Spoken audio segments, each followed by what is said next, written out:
వందనములు తెలియజేస్తున్నాను. లేఖనాల పరిశోధన అనగానే ఏమండి, ఎక్కువగా బైబిల్ విద్యార్థులు, బైబిల్ గురించి ఆలోచించే పిల్లలు, లేక వాక్యాన్ని తెలుసుకోవాలని ఆతృత కలిగినటువంటి వాళ్ళకు ఆలోచన ఏంటంటే, ఎక్కువగా వాక్యాన్ని మేము నేర్చుకోవాలి, ఎక్కువగా వాక్య సందేశాన్ని మేము నేర్చుకోవాలి.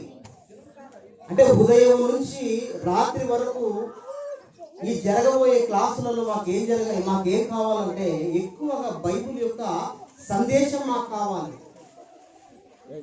అని ఎక్కువగా ఇష్టపడేవారు కొందరుంటే, ఎలా జరుగుతుందో అని చూసేవాళ్ళు కొందరుంటారు. ఏం చెబుతారు అని ఆలోచిస్తూ మర్చిపోయే వాళ్ళు కూడా కొందరుంటారు.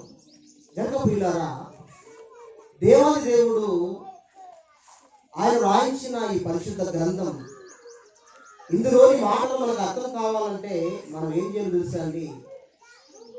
ఎవరు నిలబడి చెబుతున్నారో చూడకూడదన్నాడు ఆయన. ఏం చెప్పాడు ఒకసారి? మార్క్స్ వార్త 4వ అధ్యాయం 24వ వచనం మనందరికీ తెలిసిన మాట.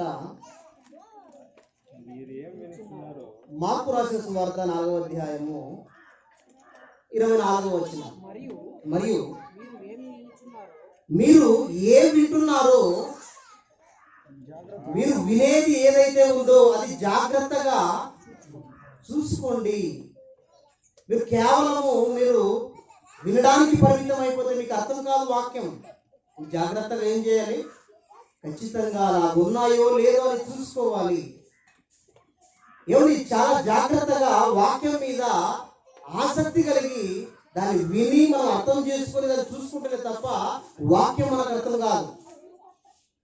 ఈ లేఖనాల పరిశోధన సదస్సులో మొదటి పాఠంగా మనం ఒక చక్కటి ఒక భక్తుని చరిత్రను మనము నేర్చుకోబోతున్నాం. ఎవరి బైబిల్లో ఎంతో మంది భక్తుల జీవితాలను దేవుడు ఈ 66 పుస్తకాలలో ఉంచాడు. మరియు ఎందరో భక్తిహీనుల చరిత్రను కూడా బైబిల్లో దేవుడు వారి చరిత్రను రాయించాడు. అంటే భక్తుల గురించి రాయడంలో ఒక అర్థం ఉంది. మరి భక్తిహీనుల గురించి దేవుడు ఎందుకు రాయించాడు? ఎవడు ఒక భక్తుని జీవితాన్ని దేవుడు పేరు పెట్టి వ్రాసి ఉంచాడు అంటే తద్వారా మనం ఒక పాఠం నేర్చుకోవాలని. ఒక భక్తిహీనుల్ని చూపిస్తూ వాడి గురించి దేవుడు రాయిస్తున్నాడు అంటే వాడు చేసిన పొరపాట్లు, వాడు చేసిన తప్పిదాలు, ఇవన్నీ ఎందుకు చెప్తున్నాడు అంటే నీవు అలా ఉండకూడదని. మనము కయ్యను వంటి వారమై ఉండకూడదు. ఎందుకు చెప్పాడు దేవుడు? వాడు దుష్టుని సంబంధి, ఇది ఒక కయ్యను లక్షణాలు మీలో ఉంటే తీసివేసుకోవాలి అన్నాడు.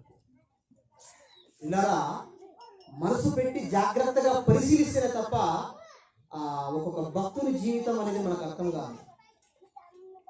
దేవాది దేవుడు కొంతమంది భక్తులకు కొన్ని అధ్యాయాలు కేటాయించాడు, కొందరికైతే కొన్ని వచనాలు మాత్రమే ఇమిడి ఉంచాడు సబ్జెక్ట్ని.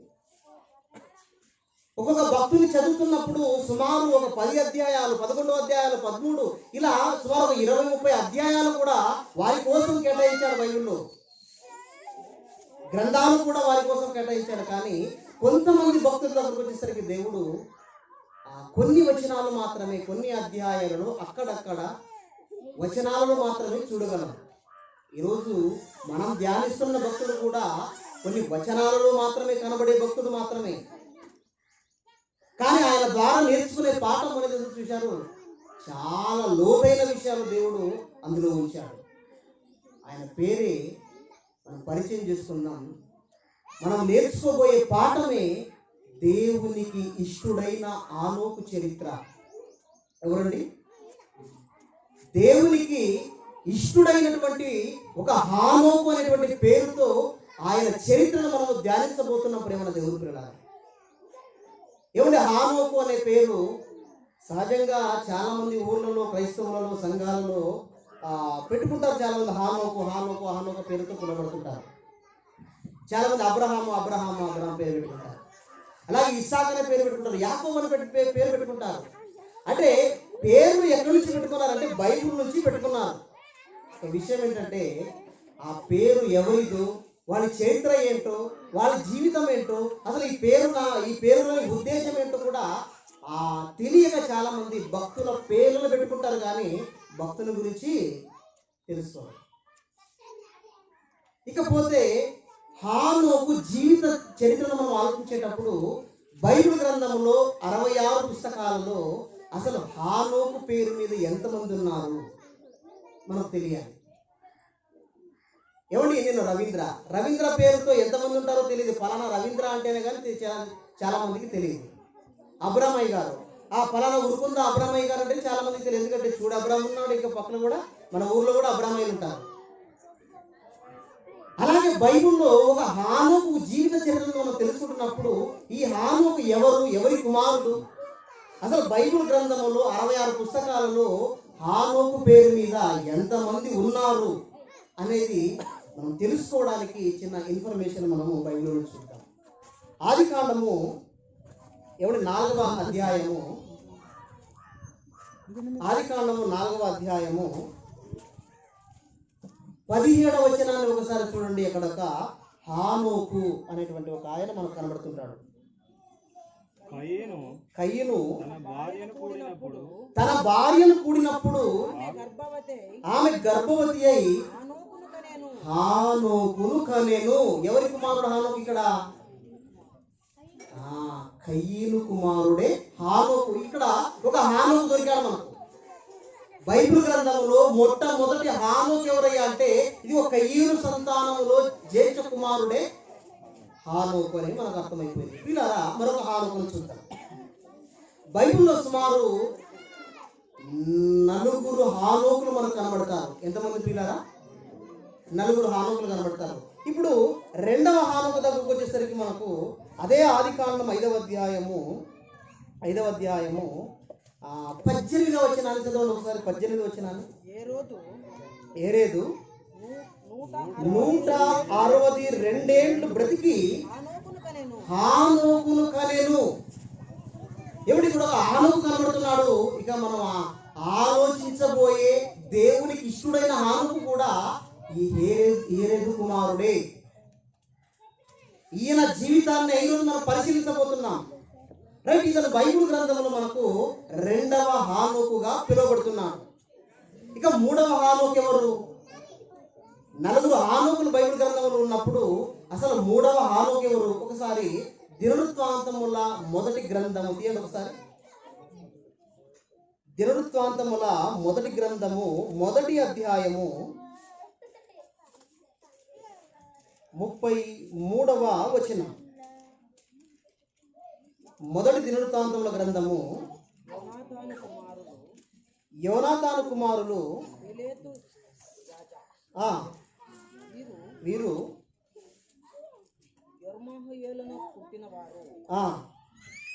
శేషానుకు కుమార్తెలే గాని కుమారులు లేకపోయిరి. ఈ శేషానుకు 33 వచ్చినమా? అది మిద్యాను కుమారులు. వచనము చాలా జాగ్రత్తగా విని చదివితే మనకు అర్థమవుతుంది. ఏమండి, మొదటి దినవృత్తాంతముల గ్రంథము 1వ అధ్యాయము 33వ వచనం చదువుకుంటున్నాం. ఇక్కడ మిద్యాను కుమారులు ఎయిఫా, ఎఫేరు, హానోకు కనబడుతున్నాడు. ఇక్కడ ఈ హానోకు ఎవరు? ఎవరో కాదు, మిద్యాను కుమారులలో ఒక ఆయన హానోకు. అంటే మిద్యానీయుడు. ఒకరు షేతు వంశావళిలో మనకు కనబడుతున్నారు, ఒకరు కయ్యను వంశం వల్ల కనబడుతున్నారు, మరొక దగ్గరకు వచ్చేసరికి మిద్యాను వంశం వల్ల కూడా కనబడుతున్నారు. ఇదే హానోకు గురించి ఆదికాండం 25వ అధ్యాయము 4వ వచనం తొందరగా చదవండి. 25వ అధ్యాయం 4వ వచనం. ఎయిఫా, ఎఫేరు, హానోకు, అబీదా, ఎల్దాయా అనువారు మిద్యాను సంతతి వారు. హానోకు ఎవరు సంతతి అట? మిద్యాను సంతతి వారు అని మనకి ఇక్కడ కనబడుతుంది. తర్వాత ప్రియులారా, 4వ హానోకు, చివరి హానోకే ఎవరయ్యా అంటే మన అందరికీ తెలుసు, అబ్రహాం. మనకందరికీ తెలుసు. అబ్రహాం కుమారుడు ఎవరు? ఇస్సాకు. ఇస్సాకు కుమారుడు ఎవరు? యాకోబు. యాకోబు కుమారులలో జ్యేష్ఠ కుమారుడు ఎవరు? రూబేను ఉన్నాడే. ఈ రూబేను కుమారుడే ఒక హానోకు మనకు బైబిల్ గ్రంథంలో కనబడతాడు. ఒకసారి 46వ అధ్యాయం, అదే ఆది కాండము 46వ అధ్యాయము 9వ వచనం. యాకోబు జ్యేష్ఠ కుమారుడు రుబేను కుమారులైన హానోకు. ఏమండి, ఇప్పటి వరకు మనం ఆలోచించింది ఏంటంటే బైబిల్ గ్రంథములో హానోకు పేరుతో ఉన్నటువంటి 4 పేర్లను మనం చూశాం. మొదటి ఆయన ఎవరి కుమారుడు? జాగ్రత్తగా వినాలి. ఎవరి కుమారుడు? కయ్యూరు కుమారుడు. రెండవ ఆయన ఎవరి కుమారుడు? ఏరేదు కుమారుడు.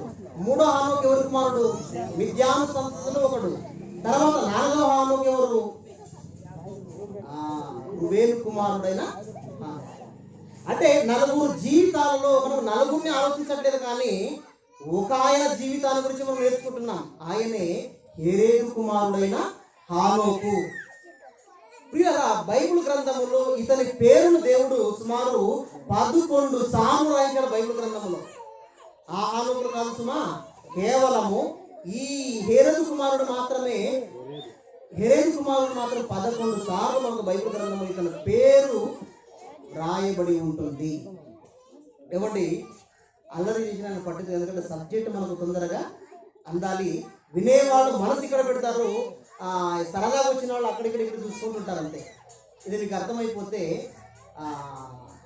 వాక్యం పట్ల మనం భయభక్తులు కలిగి వాక్యాన్ని. అంటే ఇప్పటివరకు 4 హానోకులు చూశాము. అందులో 11 సార్లు తన పేరుతో దేవుడు బైబిల్ గ్రంథంలో వ్రాయించాడు, పేరుతో సహా. ఎవడు ఇతను గురించినటువంటి వచనాలను బైబిల్లో, ఎందుకంటే అధ్యాయాలలో నిరసమైతను కేవలము వచనాలలో మాత్రమే ఇవిడి ఉంచాడు దేవుడు ఇతని గురించి. చదువుకుందాం ఒకసారి. ఎక్కడ ఉన్నాడు ఈయన? ఆది కాండము 5వ అధ్యాయము 22వ వచనం నుంచి మనము చదువుకుందాం. ఏమండి, 22వ వచనం నుంచి. హానోకు 62 ఏండ్లు బ్రతికి ఎన్నేళ్ళు బ్రతికాడంటాడు ఈయన? 65 ఏండ్లు. హానోకట 65 సంవత్సరాలు బ్రతికి ఒక కుమారుడు కన్నాడు. ఆయన పేరే మెతుషల. తర్వాత హానోకు మెతుషలను కనిన తర్వాత 300 ఏండ్లు దేవునితో నడుచుచు కుమారులను కుమార్తెలను కనెను. చూడండి, ఈయన 65 ఏండ్లకు ఒక కుమారుడు కన్నాడు. తర్వాత 300 సంవత్సరాలు ఏం చేసినట్టు ఈయన? దేవునితో నడుస్తూ కుమారులను కుమార్తెలను కంటున్నాడట. ఎవరు? మన ఆయుష్కాలం ఎంత? 60, 70, 80 అంటే ఎక్కువైపోయింది. ఏమండి, ఇతను బ్రతికింది ఎన్ని సంవత్సరాలు అయ్యా అంటే 365 ఏళ్ళు బ్రతికాడు ఇతను. 365 ఏళ్ళు బ్రతికాడు. మరి ఇతను కుమారులు కంటూ దేవుని కోసం హెచ్చించిన సంవత్సరాలు తన జీవితంలో అంటే 300 సంవత్సరాలు దేవునితో కూడా నడిచాడట ఆయన. తర్వాత హానోకు దినములన్నీ 365 ఏండ్లు హానోకు దేవునితో నడిచిన తరువాత దేవుడు అతన్ని తీసుకుని వెళ్ళిపోయాను కనుక లేకపోయాను. అంటే 22, 23, 24 ఒక 3 వచనాలలో ఇతని గురించి దేవుడు రాయించాడు. తర్వాత ఇతని సందర్భం ఎక్కడుందో చూసుకొని ఇతని గురించి ఆలోచించేటప్పుడు ఇలా ఒకసారి హెబ్రీయులకు రాసిన పత్రిక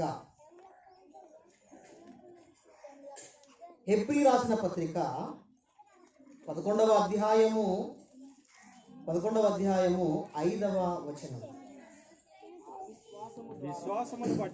విశ్వాసమును బట్టి హానోకు మరణము చూడకుండానట్లు కొనిపోబడెను. దేన్ని బట్టట? విశ్వాసమును బట్టి హానోకు మరణము చూడకుండానట్లు కొనిపోబడెను. అతడు కొనిపోబడక మునుపు జాగ్రత్తగా వినాలి. కొనిపోబడక ముందు అంటే ఆయన వెళ్ళి ఈ భూమిని శాశ్వతంగా వదిలి వెళ్ళక ముందట దేవునికి ఇష్టుడై ఉండెను. దేవునికి ఇష్టుడని ఇతడు సాక్ష్యం పొందాడట. ఏమన్నా దేవుని పిల్లలారా, బైబిల్ గ్రంథములో దేవుని చేత ఏమండి గొప్పగా బిరుదులు పొందిన వారు, ఒక మోషేను గురించి ఆలోచించండి. ఆయన గురించి దేవుడు సాక్ష్యం చెప్తూ నా ఇల్లంతటిలో నమ్మకమైన వాడు మోషే అంటాడు. రైటా? ఒక అబ్రహాం గురించి మనం చదువుకున్నాం అనుకోండి. అబ్రహాం దేవుడు ఏమో తెలుసా, ఆయన విశ్వాసులకు తండ్రి, నాకు స్నేహితుడు అన్నాడు.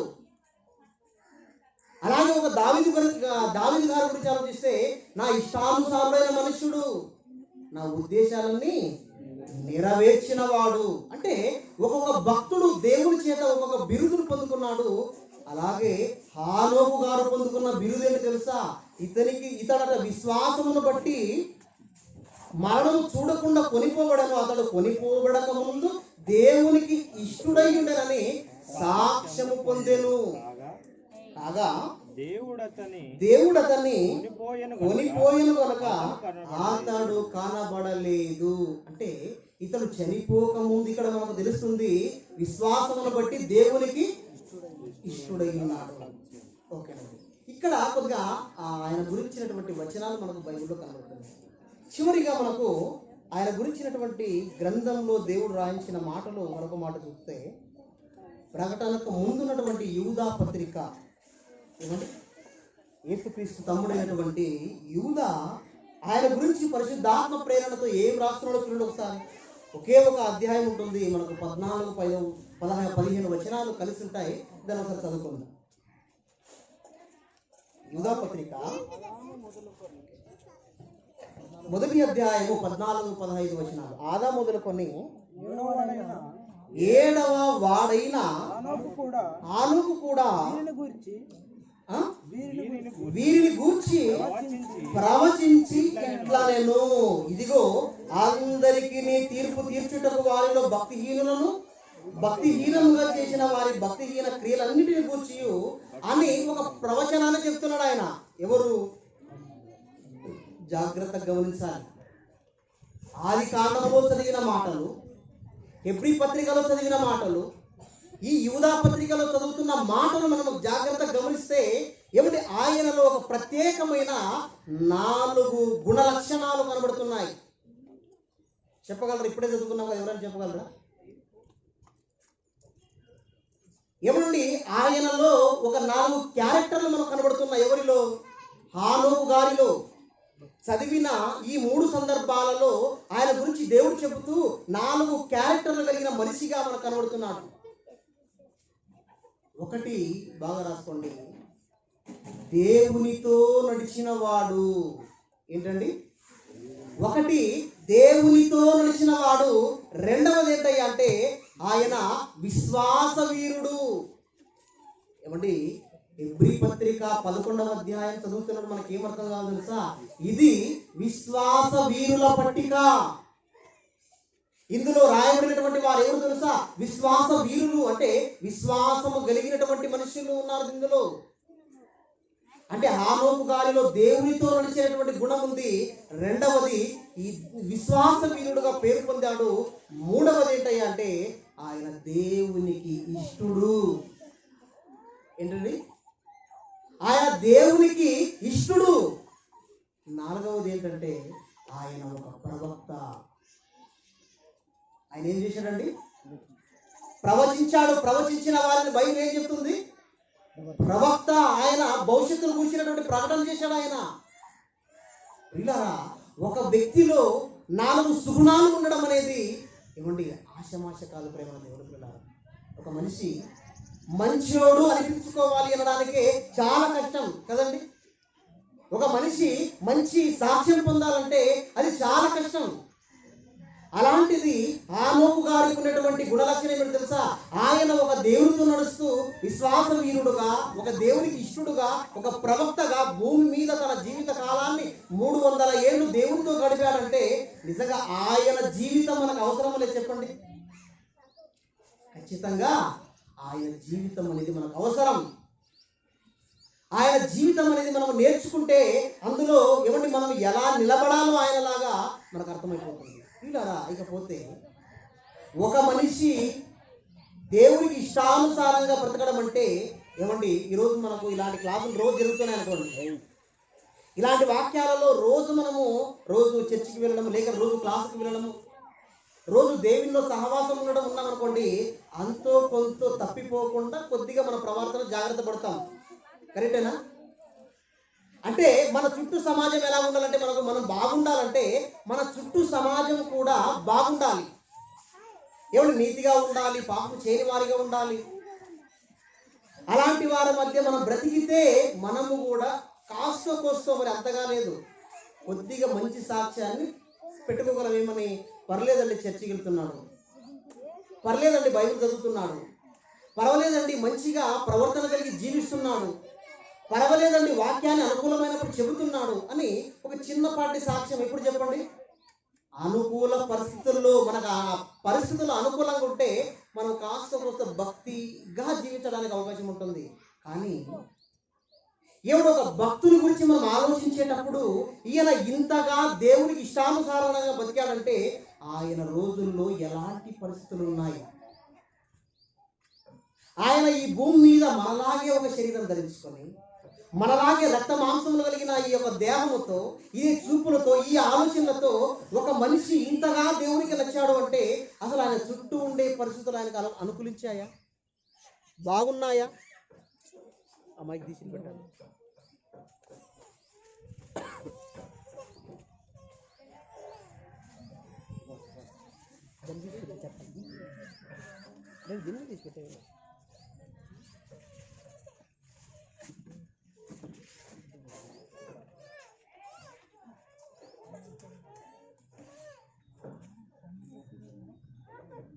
హలో హలో హలో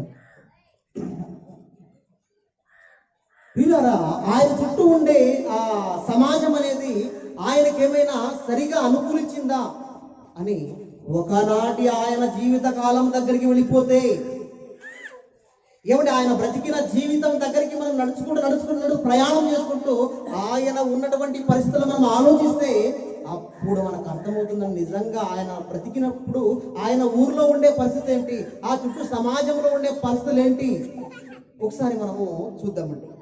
ఆది కాండము ఏమండి 4వ అధ్యాయము మరియు 5వ అధ్యాయము మీకు కాస్తో కోస్తో దృష్టిలో ఉండాలి.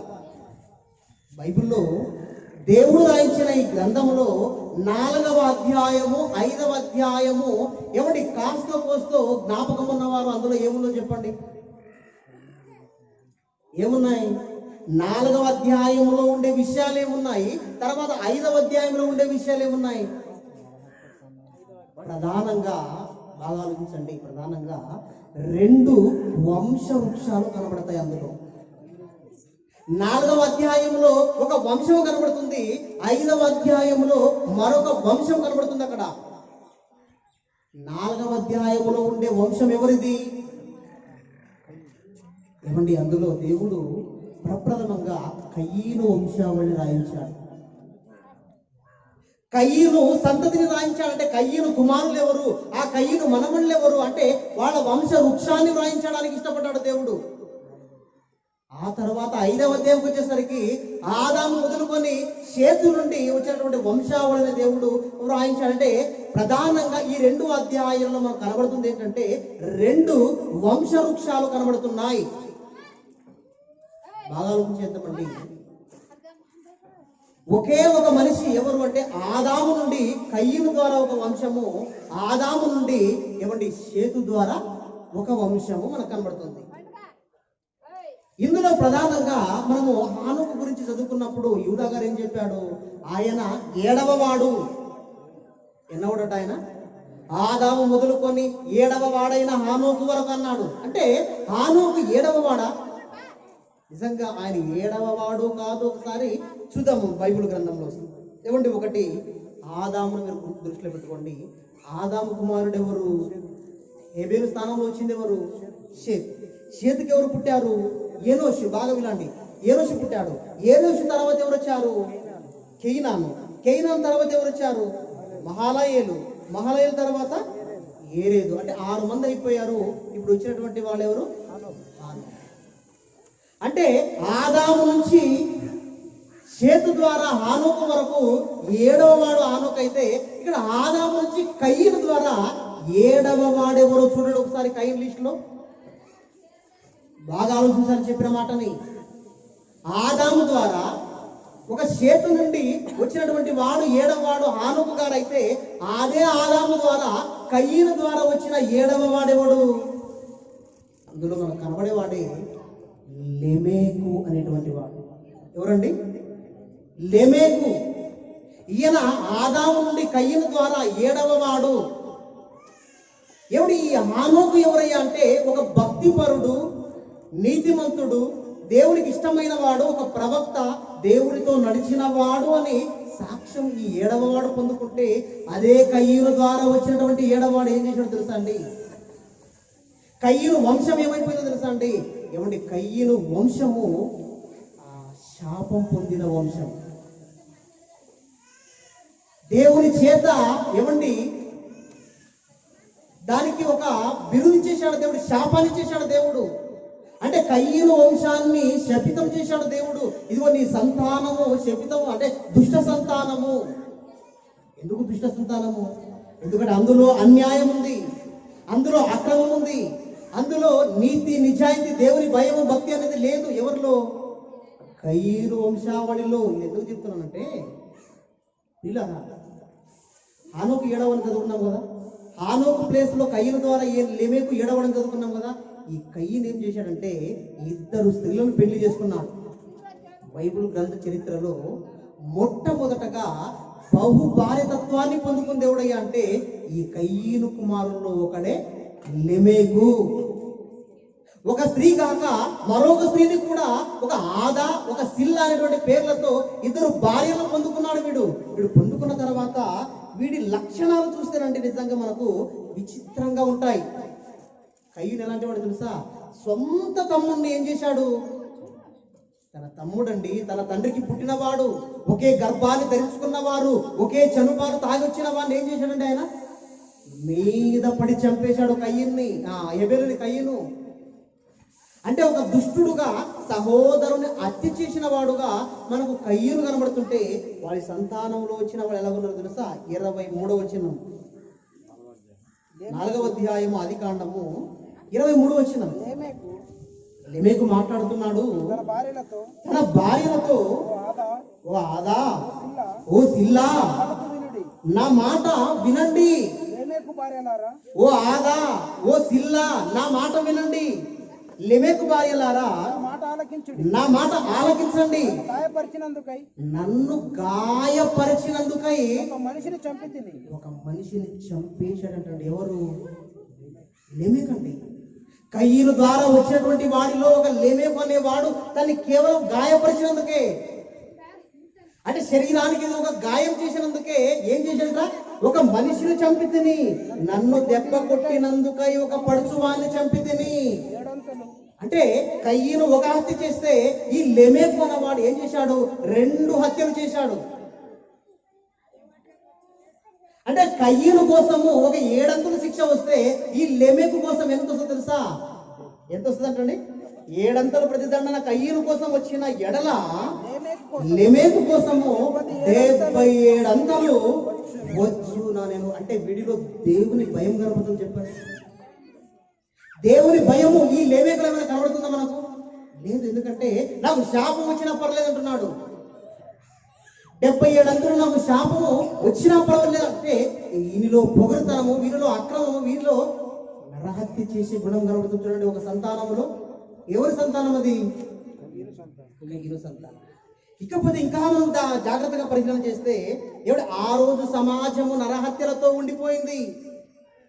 ఆ రోజు సమాజము ఎవడు ఒక దెబ్బ కొట్టినందుకే చంపేశాడట, గాయపరిచినందుకే చంపాడట. అంటే నరహత్యలతో రక్తపాతం అయిపోతుంది ఆ రోజు సమాజము.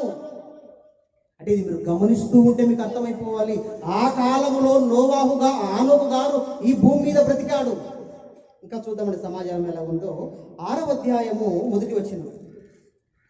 నరులు భూమి మీద విస్తరింపని ఆరంభించిన తర్వాత నరులు భూమి మీద విస్తరించనారంభించినప్పుడు తరువాత కుమార్తెలు వారికి పుట్టినప్పుడు దేవుని కుమారులు, బాగా వినండి ఇక్కడ, దేవుని కుమారులు నరుల కుమార్తెలు చక్కని వారిని చూచి వారందరిలో ఎవడికి మనసు వచ్చిందో, ఏ అమ్మాయి నచ్చిందో అట వాళ్ళని పెళ్లి చేసుకోవడం ప్రారంభించారట.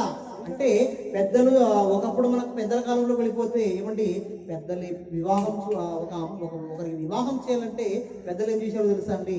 పెద్దలే వెళ్ళి అమ్మాయిని చూసి అంతా వాళ్ళే మాట్లాడి కుదుర్చుకొని పెళ్లి చేసేవారు. కరెక్టేనా? ఈరోజు లేదండి. ఈరోజు అబ్బాయి నచ్చితేనే వివాహం, లేకుంటే లేదు. అంటే ఒకనాటి కాలంలో ఏం జరిగింది హానోకు కాలంలో అనిపిస్తే ఏమండి, పెద్దలతో వివాహం జరగలేదట. ఎవరికి మనసులో నచ్చిందో, ఏ అమ్మాయి నచ్చిందో వాళ్ళతో వెళ్ళడము. ఈ కుమారులు ఏం చేశారట? వివాహం చేసుకోవడం. అంటే ఒక పద్ధతి, ఒక క్రమం అనేది ఆ రోజు చెడిపోయింది. ఎవరికి నచ్చిన వాళ్ళతో వాళ్ళు వెళ్ళిపోవడం ప్రారంభించారు. ఇంకా 5వ వచనంలో అంటున్నాడు అక్కడ, నరుల చెడుతనము భూమి మీద గొప్పదనియు వారి హృదయము యొక్క తలంపులలో, అంటే మనసులోని ఆలోచనలు, మెదడులో ఆలోచిస్తున్న ఆలోచనలు ఎలా ఉన్నాయట? కేవలం ఎల్లప్పుడూ చెడ్డవి. ఎందుకు చెప్పానంటే, హానోకు ఎవరి కాలంలో బ్రతికాడప్ప అంటే మనం ఆలోచిస్తే బైబిల్లో ఇదిగో ఇలాంటి దుష్ట సమాజం మధ్య ఉన్నాడు. నీతి నిజాయితీ లేని సమాజంలో, ఏమని మనిషి యొక్క గుణాలు లేని మానవ వ్యవస్థ అంతా కూడా పాడైపోయిన సమాజంలో ఎవరున్నారు? హానోకున్నాడు. చాలా జాగ్రత్తగా వినండి. కొద్దిగా సమయం పడుతుంది, ఎందుకంటే చాలా విషయాలు హానోకు గురించి మనం నేర్చుకోవాలి కనుక ఇది మీకు అర్థమైతే కొద్దిగా ఇక ముందు భాగంలో చాలా ఈజీగా అర్థమవుతుంది. అంటే హానోకు బ్రతికినటువంటి అప్పటి పరిస్థితులు ఎలా ఉన్నాయంటే, ఇదిగో చాలా మానవ జాతి దేవునికి దూరమై పతనమైన కాలంలో హానోకు ఈ భూమి మీద బ్రతికాడు. అది బైబిల్ చెప్తుంది. ఏమండి, ఎలా ఉన్నాడు ఆయన ఒకసారి చదువుకుందామండి. అదే ఆదికాండము. ఇలాంటి పరిస్థితులు ఆయన ఎలా ఉన్నాడో ఆయన మాట్లాడుతూ దేవుడు, ఏమండి 5వ అధ్యాయము 22వ వచనం నుంచి, హానోకు మెతుషెలను కనిన తర్వాత 300 ఏండ్లు దేవునితో నడుస్తూ కుమార్తెలను కనెను. ఏమండి, ఒక మనిషి ఇలాంటి దుష్ట సమాజంలో ఆయన పిల్లలను కంటూ, అంటే సంసార జీవితంలో సాగుతూ 300 ఏళ్ళు దేవునితో నడిచాడట. ఏం చేశాడండి? మన జీవితం ఎంత? 60-70 సంవత్సరాలు. అంటే ఈ జీవితంలో మనం దేవుని కొరకు వెచ్చిస్తున్న సమయం ఎంత? మన బ్రతుకులో ఏమండి, మన కష్టం పోయి, మనం తినేది పోయి, మన బ్రతకడం పోయి, మన నిద్ర పోయి, దేవుని కొరకు మనం వెచ్చించే సమయము దేవుడు సంవత్సరాలు మనకి ఇస్తే ఏమండి గంటల వ్యవధిలో మన కాలం అయిపోతుంది. అంతే కదండి, గంటలే కేవలం. 60-70 సంవత్సరాల జీవితాన్ని మనకిస్తే మనం ఇచ్చే సమయం ఏంటంటే గంటల్లో దేవుడు లెక్కించేస్తే పలానా గంటలు మాత్రమే నా కోసం నువ్వు వెచ్చించావా? కానీ హానోకు అండి సుమారు ఆయన జీవితం కుమారులు కంటూ సంసార జీవితం నడిపిస్తూ, అంటే కుమారులు కనడం అంటే మీకు ఒక విషయం తెలుసా అండి? ఆ రోజు సగటు మనిషికి ఉండే ఆయుష్ ఎంత తెలుసా? 1000 సంవత్సరాలు దగ్గరికి. మెతుషెల 969 ఏళ్ళు బ్రతికాడే ఆయన. అంటే 1000 ఏళ్ళు దాదాపు ఆయుష్కాలం పొందుకున్న ఆనాటి మానవ సమాజము, అలాంటి సమాజంలో ఇదిగో దేవుని కొరకు వెచ్చించిన సమయం ఏంటో తెలుసా? దేవుడు తన బ్రతుకుల్లో 65 ఏళ్ళు మాత్రమే తన కొరకు బ్రతికాడట. ఇక 300 ఏండ్లు ఏం చేశాడు ఆయన? దేవుని కొరకు బ్రతికాడట. ఇంకొక పాయింట్ చెప్తున్నానండి. ఈ 5వ అధ్యాయములో ఉండే వంశావళుల్లో ఆదాము 930 సంవత్సరాలు బ్రతికాడా? తర్వాత మనం చదువుకుంటూ వస్తే ఈ వంశావళిలో అతి తక్కువ ఆయుష్ కలిగినటువంటి వారు ఎవరయ్యా అంటే హానోకు కనబడతాడు. ఎవరు? అతి తక్కువ ఆయుష్ ఆనాటి కాలంలో ఎవరు ఉన్నారయ్యా అని మనం ఆలోచిస్తే ఏమండి, ఒక హానోకు కేవలం 340 సంవత్సరాలు మాత్రమే. ఆదం ఎంత? 930 సంవత్సరాలు. సేతు ఎంత చదవండి ఒకసారి. సేతు ఎన్ని సంవత్సరాలు బ్రతికాడు? ఏమండి, 912 ఏళ్ళు సేతు బ్రతికాడు. అంటే హానోకు మాత్రమే అతి తొందరగా కేవలం 365 రోజులు మాత్రం బ్రతికి వెళ్ళిపోయాడట. ఇకపోతే కుమారులు కన్నడ మనం ఆలోచిస్తే ఎవరి సంవత్సరంలో వీళ్ళకి ఇచ్చిన ఆయుష్లను దాదాపు 100 పిల్లలను కనేశారండి ఆ రోజు. ఎందుకు? మనకు ఉన్నటువంటి ఈ రోజు సమాజంలో 2-3 అయితే ఎక్కువైపోయింది. మన పిల్లలు 10 మంది ఉంటే పెద్దలకు 10 మంది ఉంటారు కదా చాలా మందికి. అదెందుకు? మా కుటుంబంలో 10 మంది పిల్లలు మా నాన్నకు. మేము ఎంతమంది? 10 మంది. అంటే అబాబాబా అంటారు 10 మందికే. కానీ ఆ రోజు ఉండే సమాజం ఎంతమంది పిల్లలు కనేవారు తెలుసా? వాళ్ళ జీవిత కాలంలో సంవత్సరం ఒకరు వేసిన 100 మంది పిల్లలు కనేవారు. 100 మంది పిల్లలు కనేవారు. దాదాపు ఆదాము గారు ఎక్కడి వరకు బ్రతికున్నాడో తెలుసా? హానోకు పుట్టినప్పుడు కూడా ఆదాము భూమి మీద బ్రతికే ఉన్నాడు. తొలి మానవుడైన ఆదాము ఉన్నాడే, హానోకు భూమి మీద పుట్టినప్పుడట ఆదాము చనిపోలేదు. ఎందుకు చనిపోలేదు ఆదాము? ఆయనకి ఇచ్చిన ఆయుష్ సుమారు 930 సంవత్సరాలు. హానోకు కాలంలోనే ఆదాము మరణించాడు. ప్రియులారా, ఇలాంటి కాలంలో ఉంటూ ఆయన ఏం చేశాడంటే దేవునితో నడిచాడట. దేవునితో నడవడం అంటే ఏంటి చెప్పండి? ఏమండి, ఒక వ్యక్తి దేవునితో నడవడం ఏంటి? అబ్రామయ్య గారు ఉన్నాడు, ఆయనతో మేమందరం నడుస్తున్నామంటే ఆయన ఉన్నాడు కనుక మనం ఏం చేస్తాము? వెంట నడుస్తాము. మరి ఆనాటి కాలంలో దేవునితో నడిచాడు అని రాయబడింది ఇక్కడ. అసలు దేవునితో నడవడం అంటే ఏమి? దేవుడు ఉన్నాడా? చెప్పండి, దేవుడు ఉన్నాడా? ఉన్నాడు. ఆయన ఉన్నాడు కానీ ఆయన శారీరకంగా మనలాంటి మాంసము కలిగి దేహము కలిగి లేడు. ఆయన ఆత్మ కనుక అన్నాడు. అంటే దేవుడు ఆత్మగా పరలోకమందుంటే ఏమండి ఆయనతో ఎలా నడిచాడు? దేవునితో నడవడం అంటే ఆయన ఏదో పక్కన ఉంటాడని, ఆయన ఏదో నడిపిస్తాడని ఒక మనిషిలా నడిపి అనుకోకండి పిల్లలు. దేవునితో సహవాసం చేయడం, దేవునితో నడవడం అంటే దేవునితో సహవాసం చేయడం, దేవునికి లోబడి ఉండడం, ఆయన మాటలు వినడం, ఎవడు ఆయనకు విధేయత కలిగి జీవించడం. ఏం చేశాడు హానోకు గారట? 300 ఏండ్లు దేవునితో నడుస్తూ ఉన్నాడట. పిల్లరా, ఈ కయ్యూను సంతానంలో దుష్టులుగా దుర్మార్గులుగా పాడైపోయింది. కయ్యూను సంతానం వంశావళి వృక్షమే చెడిపోయింది అన్నట్టుగా మనం 4వ అధ్యాయం నేర్చుకున్నాం. కానీ ఈ హానోకు తర్వాత వచ్చినటువంటి వాళ్ళు ఉన్నారే, ఒక మెతుషెల కానీ, ఒక లెమెకు కానీ, ఒక నోవాహు కానీ, ఇలా చెప్పుకుంటూ వెళ్ళిపోతే ఈ కయ్యూను చేతు నుంచి వచ్చిన వంశావళిలో ఏమండి దేవునితో నడిచిన వాళ్ళు ఎంతమంది తెలుసని భక్తులు. ఒకసారి అదే 6వ అధ్యాయము 9వ వచనం చదవండి. 9వ వచనం. నోవాహు వంశావళి ఇదే. నోవాహు నీతిపరుడును తన తరములో నిందరహితుడనై ఉండెను.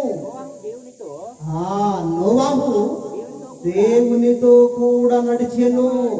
ఒక మనిషి మాదిరికరంగా బ్రతికినప్పుడు అండి హానోకు గారు ఆ తాత బ్రతికినట్లుగానే నోవాహు ఏం చేశాడండి? Same to same. ఆయన 300 సంవత్సరాలు దేవునితో నడిస్తే ఈ నోవాహు గారు కూడా అతని జీవిత కాలంలో నిందలేనివాడుగా, నీతిపరుడుగా, నీతిమంతుడుగా దేవునితో కూడా నడిచిన వాడట. ఎవరండి? నోవాహు గారు. అలాగే మరొక విషయాన్ని మనం ఆలోచించగలిగితే పిల్లరా, అదే ఆదికాండము 48వ అధ్యాయము 15వ వచనములో ఇంకా ఎవరెవరు నడిచారో చూడండి. వీళ్ళ వంశావళిలో వచ్చినటువంటి వారు 48:15వ వచనములో అతడు యేసేపును దీవించి నా పితరులైన అబ్రహాము ఇస్సాకును ఏమంటారండి? ఎవని ఎదుట నడుచుచుండిరో అంటే దేవుని ఎదుట నడుచుచుండిరో అని ఆలోచించాలి మీరు అక్కడ. ఒక అబ్రహాము కానీ, ఒక ఇస్సాకు కానీ, ఒక యాకోబు కానీ దేవునితో కూడా నడిచిన వాళ్ళట. వాళ్ళు ఏం చేశారట? వాళ్ళు దేవునితో కూడా నడిచిన వాళ్ళని ఇక్కడ బైబిల్ మనకు సాక్ష్యం ఇస్తుంది. ఇలారా ఈరోజు దేవునితో నడవడం అంటే అసలు మనం ఏమనుకుంటున్నాము అంటే బైబిల్ చేత పట్టుకొని ఇవ్వండి ఆదివారం ఒకసారి చర్చికి వెళ్ళిపోతే దేవునితో నడవడం కాదు. ఏమంటే దేవునితో సహవాసం చేయడం అంటే ఆ రోజు వాళ్ళ జీవిత కాలాన్ని దేవునికి అంకితం చేశారు వాళ్ళు. ఒక అబ్రహామును ఆలోచించిన, ఒక హానోకును ఆలోచించిన, ఒక ఇస్సాకును యాకోబును ఆలోచించిన వాళ్ళందరూ కూడా దేవునితో నడుస్తూ బ్రతికారట. దేవుడు మన నుండి కోరుకునేది ఏంటో తెలుసా పిల్లరా? మన నుండి ఆశించేది ఏంటో తెలుసా? ఎవడు మనము దేవునికి 100 రూపాయలు కానుకిస్తే సరిపోతుంది అని చాలా మంది అనుకుంటారు. లేక దశమ భాగాలు ఇస్తే సరిపోతుందండి అని చాలా మంది అనుకుంటారు.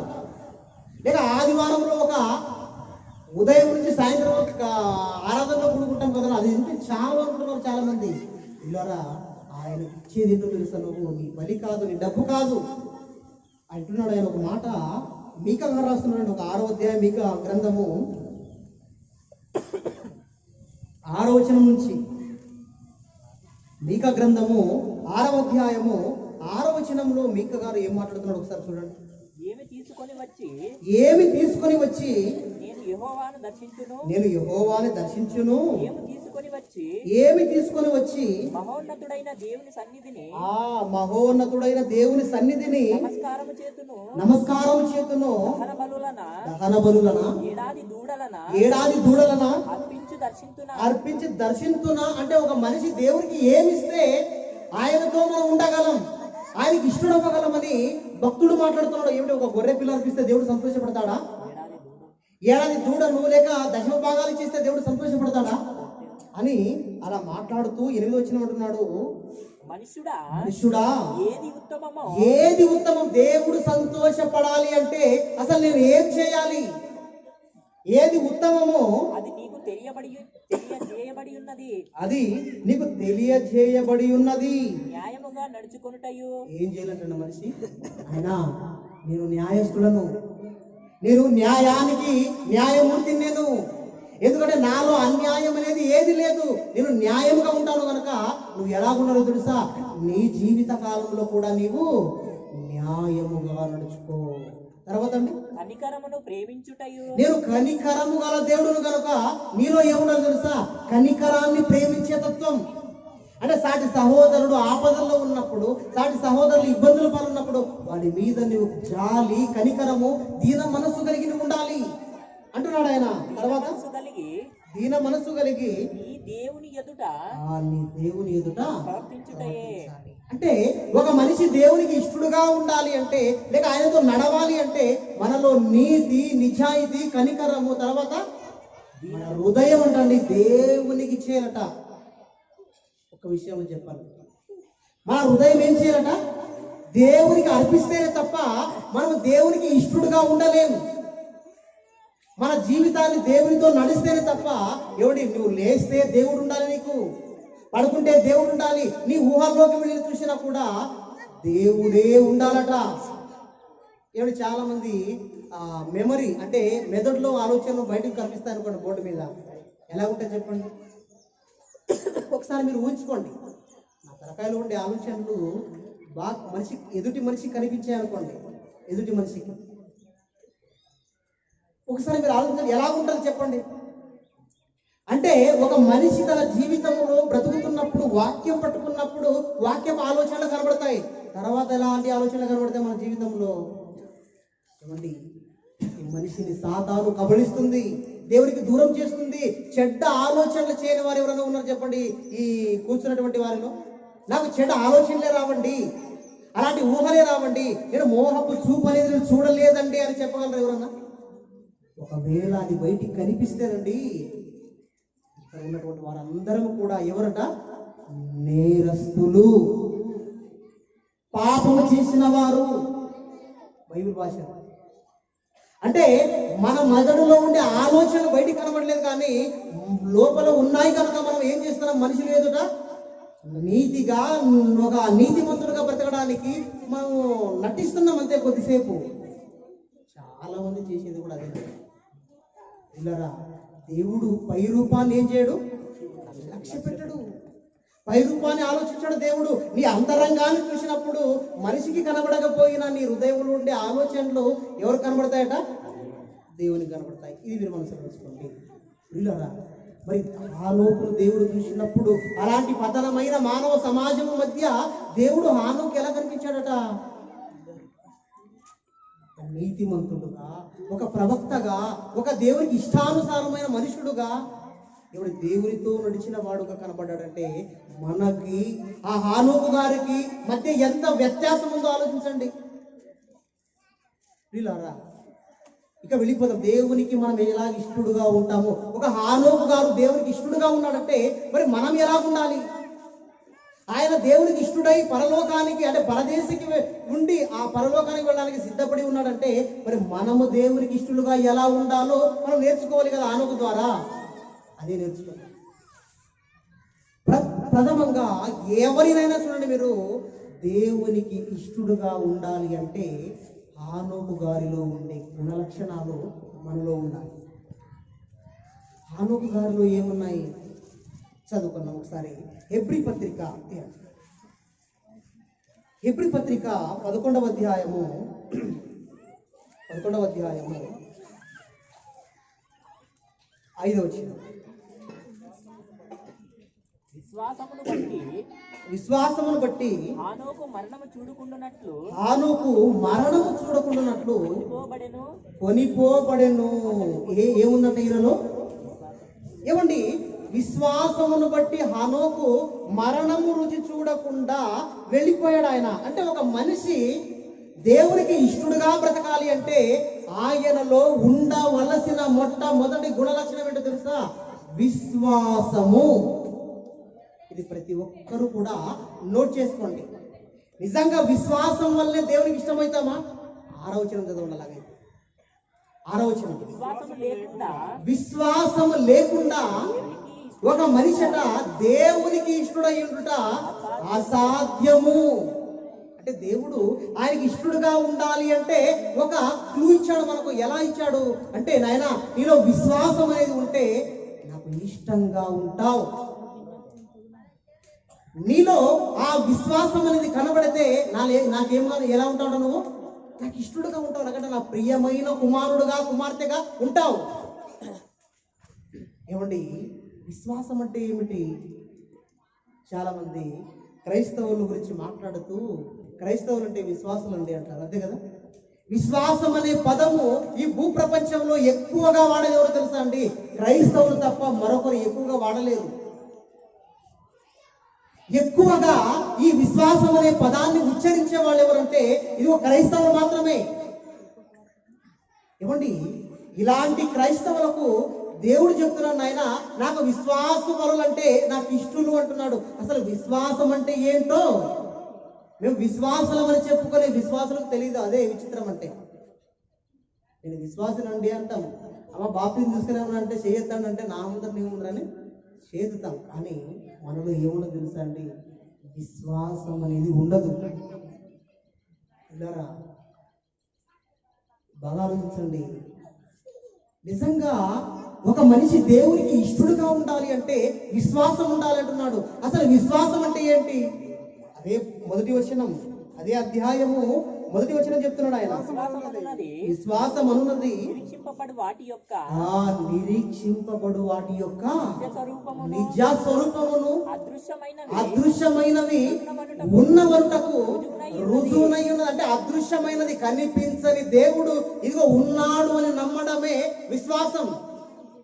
ఏమంటే మీ చర్చిలో దేవుడు లేదండి, విగ్రహం లేదండి చాలా మంది అనొచ్చు.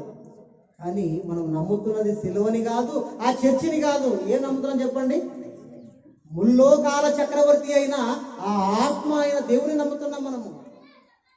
అంటే దేవుడు ఎవరయ్యా అంటే కనిపించని దేవుడు. మరి ఉన్నాడని మనం నమ్మడమే ఒక విశ్వాసము.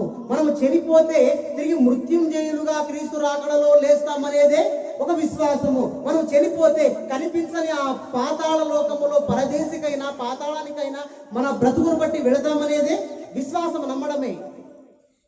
అమ్మ పరదేశం ఎవరైనా చూశారు ఇక్కడ అంటే ఎవరు చూడలేదు, మనం కానీ నమ్ముతున్నామా? దేవుని మాటను బట్టి నమ్మడమే ఒక విశ్వాసం. ఇప్పుడు చాలా మంది విశ్వాస వీరుల జాబితాను మనం చూసుకుంటే అసలు మనం ఎలాగ విశ్వాసపరులుగా ఉండాలో మనకు అర్థమవుతుంది. చూద్దామండి. విశ్వాసులకు తండ్రి అనే ఒక ఆయన బైబిల్లో మనకున్నాడు. దేవుని చేత పేరు పొందుకున్నవాడు. ఈరోజు నాకు విశ్వాసం ఉంది అంటే ఆత్మీయంగా ఆయన అందరికీ తండ్రి విశ్వాసులకు. ఆయన పేరే బైబిల్లో అబ్రహాము. ఏంటండి? అబ్రహాము. మరి ఈయన ఎలా విశ్వాసం కలిగినాడో తెలుసా అండి? అబ్రహాముకి దాదాపు 100 సంవత్సరాల ఆయుష్ దగ్గర పడుతుందంటే 100 సంవత్సరాలు కాలేదు, 99లో ఉన్నాడు ఆయన.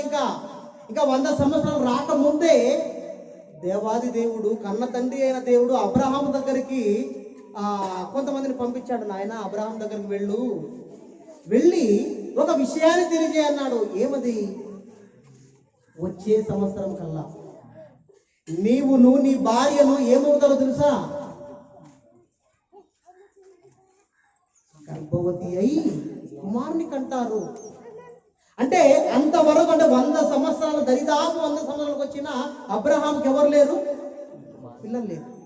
ఏమిటి? అబ్రహాముకు పిల్లలు లేని పరిస్థితుల్లో దేవదూత వచ్చి మాట్లాడుతుంది, నాయన వచ్చే సంవత్సరములో నీకు ఎవరు పుడతారో తెలుసా? ఒక కుమారుడు పుడతాడు నీకు అని చెప్పింది. ఏ వయసులో? యుక్త వయసులో చెబితే, యవన కాలంలో చెప్తే ఒక అర్థం ఉంది, లేక ఒక సుమారు ఒక 40-30 సంవత్సరాల తర్వాత చెప్తే ఒక బాగుండును. కానీ అబ్రహాము వయసు ఏమో తెలుసా? కాటికి కాళ్ళు జాపుతున్న వయసులో చెప్పాడు దేవుడు వచ్చి. ఇక నా జీవితం అయిపోయింది, నా జీవితాన్ని ముగించుకొని వెళ్ళిపోవాలి అన్న టైంలో దేవుడు ఒక షాకింగ్ న్యూస్ చెప్తున్నాడు. నాయన వచ్చే సంవత్సరం నువ్వు పిల్లలు కంటావంటే శారా ఎలాంటిదో తెలుసా అండి? ముసలిది పాపం, గర్భం ఉడిగిపోయిందంట. అంటే పిల్లలు పుట్టే పరిస్థితి శారాకు లేదు. అలాంటి టైంలో అబ్రహాం ఏం చేశాడో తెలుసా అండి? అదే ఆదికాండం తీయండి ఒకసారి. ఏమండి? బట్టలు తీసేకి ఆటికి తర్వాత అర్థం అవి. ఆదికాండము ఒకసారి మనము చూద్దాం. 15వ అధ్యాయము, ఆదికాండము 15వ అధ్యాయము 6వ వచనం. అతడు యెహోవాను నమ్మెను. నాయనా నీ ఆస్తికి అంతా కూడా నీ వారసులే నీకుంటారని చెప్తే, నాయన నాకు వారసులే లేరు కదా, దమస్కు ఏలియాజరే నా ఇంటి ఆస్తికర్తలని చెప్తే దేవుడు వచ్చి కింద ఒక మాట చెప్తాడు, ఆయన వచ్చే సందర్భంలో నువ్వు పిల్లలు కంటావంటే అతడు యెహోవాను నమ్మెను, అది అతనికి నీతిగా ఎంచెనట. ఏమండి? అబ్రహాము దేవుణ్ణి నమ్మాడట. ఎప్పుడు నమ్మాడు అబ్రహాము? ఎప్పుడు నమ్మాడమ్మా అబ్రహాము దేవుణ్ణి? ఏ విషయంలో నమ్మాడు అంటే పిల్లలు పుట్టే విషయంలో నమ్మాడు. ఎలాంటి సమయంలో నమ్మాడు? వృద్ధాప్యములో నమ్మాడు. అంటే పిల్లలు కనలేని పరిస్థితుల్లో ఉన్నప్పుడు నమ్మాడు. చూద్దామండి ఆ మాట. రోమిలకు రాసిన పత్రిక దేవుడు అబ్రహాము గురించి మాట్లాడుతూ ఏమంటున్నాడు ఒకసారి చూద్దామండి. 4వ అధ్యాయము 18వ వచనం నుంచి, నీ సంతానము ఇలాగు ఉండునని అన్న దానిని బట్టి చెప్పిన దానిని బట్టి తాను అనేక జనములకు బాగా వినండి, తండ్రి అగునట్లు నిరీక్షణకు ఆధారము లేనప్పుడు, అంటే నిరీక్షించడానికి ఎదురు చూడడానికట ఆధారము లేనప్పుడు అతడు నిరీక్షణ కలిగి నమ్మెను. ఇంకా మరియు అతడు విశ్వాసమందు బలహీనుడు కాక. ఏ ప్రభువా నువ్వు ఏంటి అలా మాట్లాడుతున్నావు? నా వయసు ఏమి? నన్ను పిల్లలు కనే వయసు అన్నది. ముసలమ్మల పిల్లల కంటే కంటాదా? నేను ముసలోని పిల్లలు కనమంటే కంటామా? అంటే మేము ఎలాంటి వారుగా ఉన్నామంటే బలహీనము, పిల్లలు కనలేని పరిస్థితుల్లో మేము ఉన్నాము. అలాంటప్పుడట విశ్వాసమందు బలహీనుడు కాక రామారామి. చూడండి, 100 ఏండ్లు వయసు గలవాడై ఉండి అప్పటికి తన శరీరము మృతతుల్యమైనట్టుగా, శార గర్భమును మృతతుల్యమైనట్టుగా ఆలోచించను గాని. వా చాలా గర్భము పిల్లలు కనడానికి పనికిరాదట. ఆ అబ్రహాం శరీరం పనికిరాదట. అంటే కాటికి కాళ్ళు దాపుతున్న వయసు అన్నానే, అదే కరెక్ట్. ఇప్పుడు ఎవరైనా దేవుని నమ్ముతారు చెప్పండి? అప్పుడు ఎవరైనా అలాంటి విశ్వాసం కలిగి ఉంటారు చెప్పండి? కానీ అబ్రహాం ఏం చేశాడు తెలుసా? అది నమ్మాడు. చెప్పింది మామూలు వ్యక్తి కాదు, చెప్పింది సామాన్యమైన మనుషుడు కాదు. ఇదిగో ఆ కన్న తండ్రి చెప్పాడు అంటే దాన్ని ఏం చేస్తాడు? ఖచ్చితంగా చేస్తాడని ఎవడు అబ్రహాము బలంగా నమ్మాడంటండి. దేవుడు చాలా చోట్ల రాయించిన మాట అంటే తెలుసా? ఒకసారి అబ్రహాం గురించి చూద్దామండి. అదే 3వ వచనం చదవండి, 4వ అధ్యాయము 3వ వచనం. లేఖనము చెప్పుచున్నది, లేఖనం ఏం చెప్పుచున్నది? అబ్రహాము దేవుని నమ్మెను, అది అతనికి నీతిగా ఎంచబడిన. దేవుని నమ్మాడు అబ్రహాము.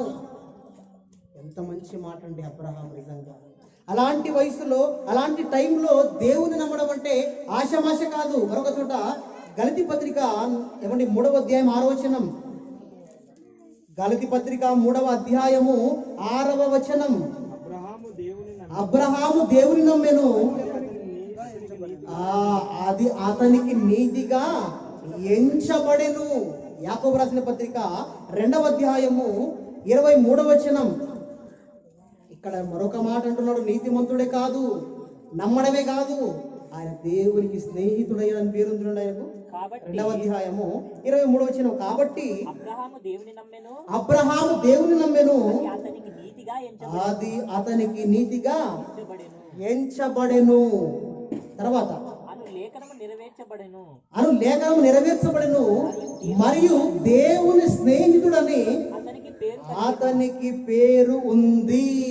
ఏంటండి అబ్రహాము గారు?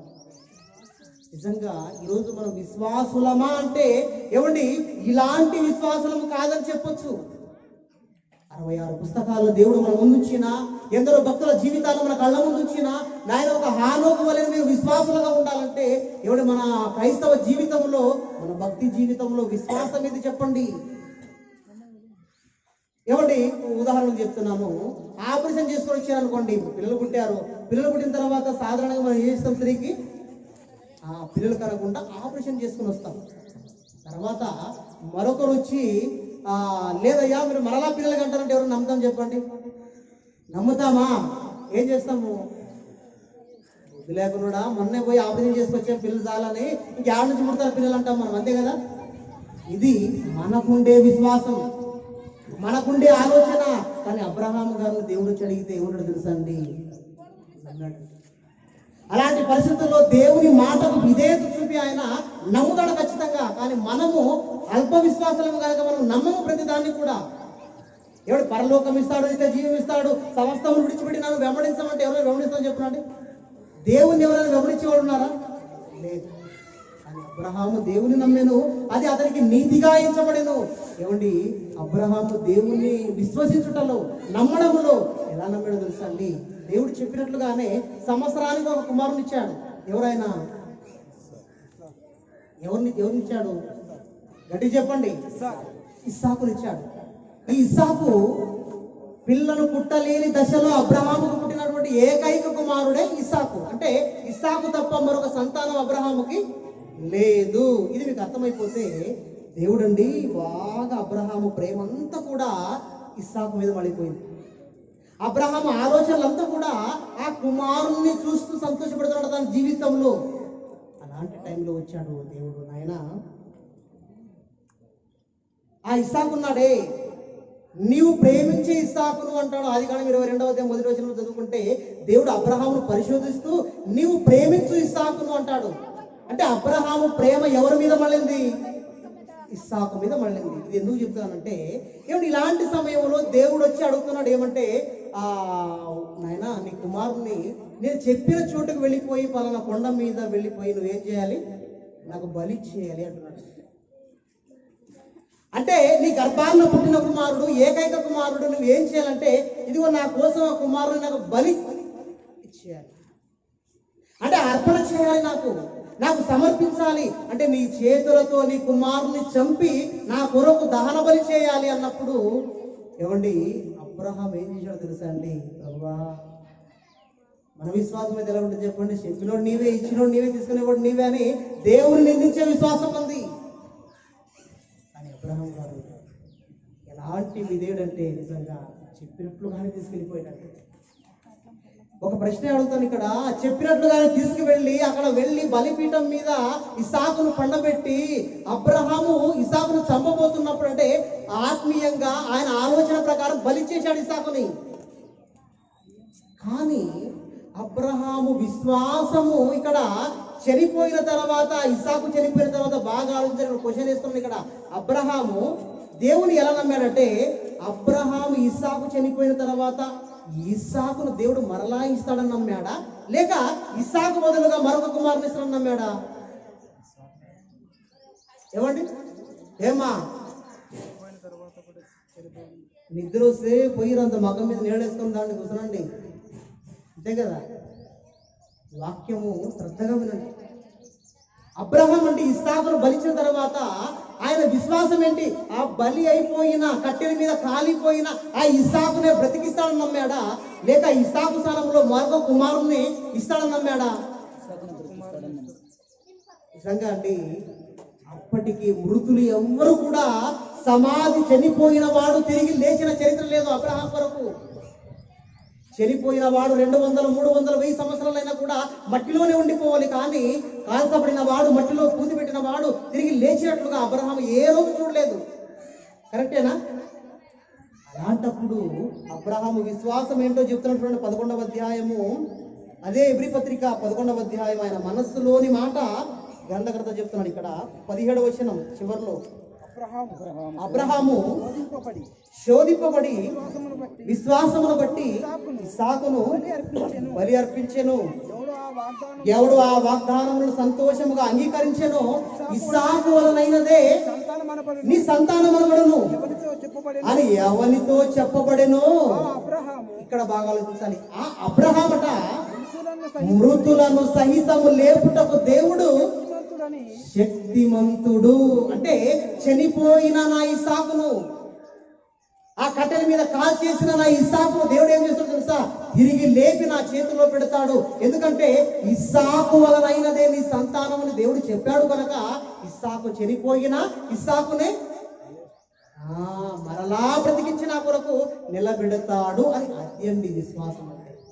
ఇలా చనిపోయిన వ్యక్తి మరలా లేపగలడా అంటే అబ్రహాము నమ్మాడు. ఎప్పుడు తెలుసా? క్రీస్తుకు పూర్వము 2000 సంవత్సరాల క్రితం అండి. నేటికి 4000 సంవత్సరాల క్రితం ఉన్న ఒక భక్తుడు నమ్మాడు. విశ్వాసముతో నమ్మాడండి ఆయన. మృతులను సైతము లేపుటకు నా దేవుడు శక్తిమంతుడు అని దండి విశ్వాసం అంటే. పిల్లరా, ఈరోజు చాలా మంది దేవుడు ఉన్నారే, మనం ఎలాంటి వాడు తెలుసా? ఈరోజు పర్టికులర్గా ఆ కన్న తండ్రి అయిన దేవుని నమ్మేవాడు చాలా మంది తక్కువ అండి. ఎందుకంటే ఈరోజు క్రైస్తవులుగా చెప్పుకుంటున్నటువంటి వారికి కూడా దేవుడు ఇటు దేవుణ్ణి ఆరాధిస్తుంటారు, చర్చిలకు వస్తుంటారు, బాప్తిజం తీసుకుంటుంటారు. తర్వాత వీళ్ళు ఏం చేస్తారు తెలుసా? విగ్రహారాధన కూడా చేస్తుంటారు.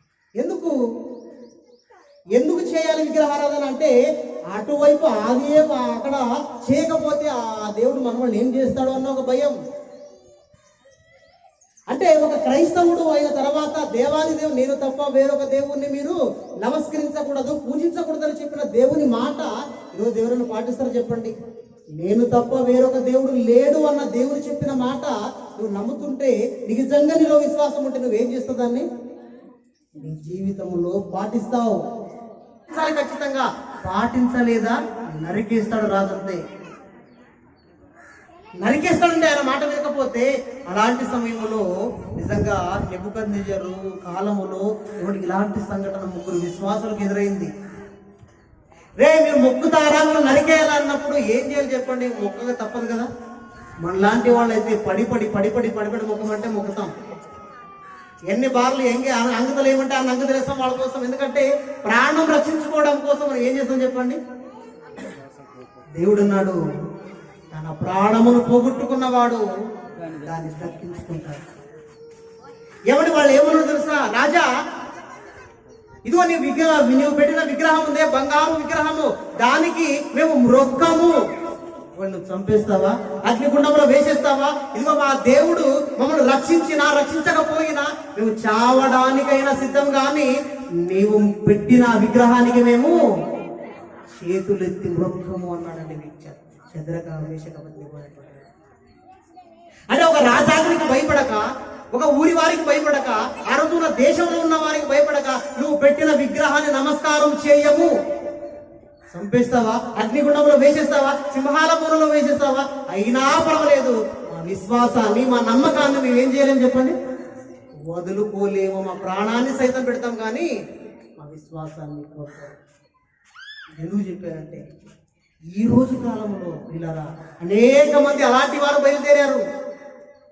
చర్చిలు పడగొడుతున్నారు, విశ్వాసులను దెబ్బతీస్తున్నారు. చంపేస్తావు, నువ్వు బైబిల్ వదిలేస్తావా?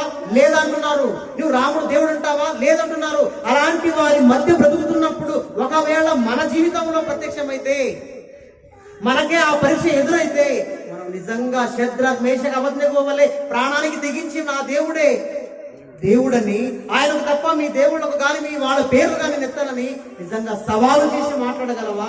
ఆ విశ్వాసం, ఆ దమ్ము మనలో ఉండ చెప్పండి. మనం ఎలాంటి వాళ్ళు తెలుసా? వాళ్ళని చెరుపు కుంకుమ తీసుకొని పట్టి ఇట్లా నామం దిద్దుకునే జాతి. పిల్లరా, అది కాదండి విశ్వాసం. ఇలా బ్రతికితే దేవునికి ఇష్టడుగా ఎలా ఉండగలమనుకున్నారు చెప్పండి? దేవునికి ఇష్టడుగా ఉండాలంటే ఆశమాశ కాదు.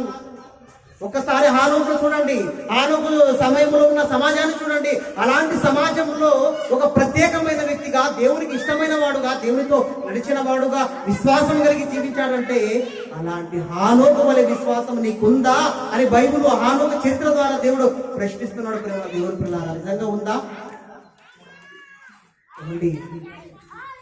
దేవునికి ఇష్టడుగా మనం జీవించాలంటే విశ్వాసం మాత్రం ఉంటే కాదండి. విశ్వాసం మాత్రమే కాదు, విశ్వాసంతో పాటు అనేక లక్షణాలు మనలో ఉండాలి. దేవుడు తెలుసా అండి, అబ్రహాము దేవుడు ఒకానొక సమయంలో పిలిచాడు, ఆయన నువ్వు ఏం చేయాలి తెలుసా?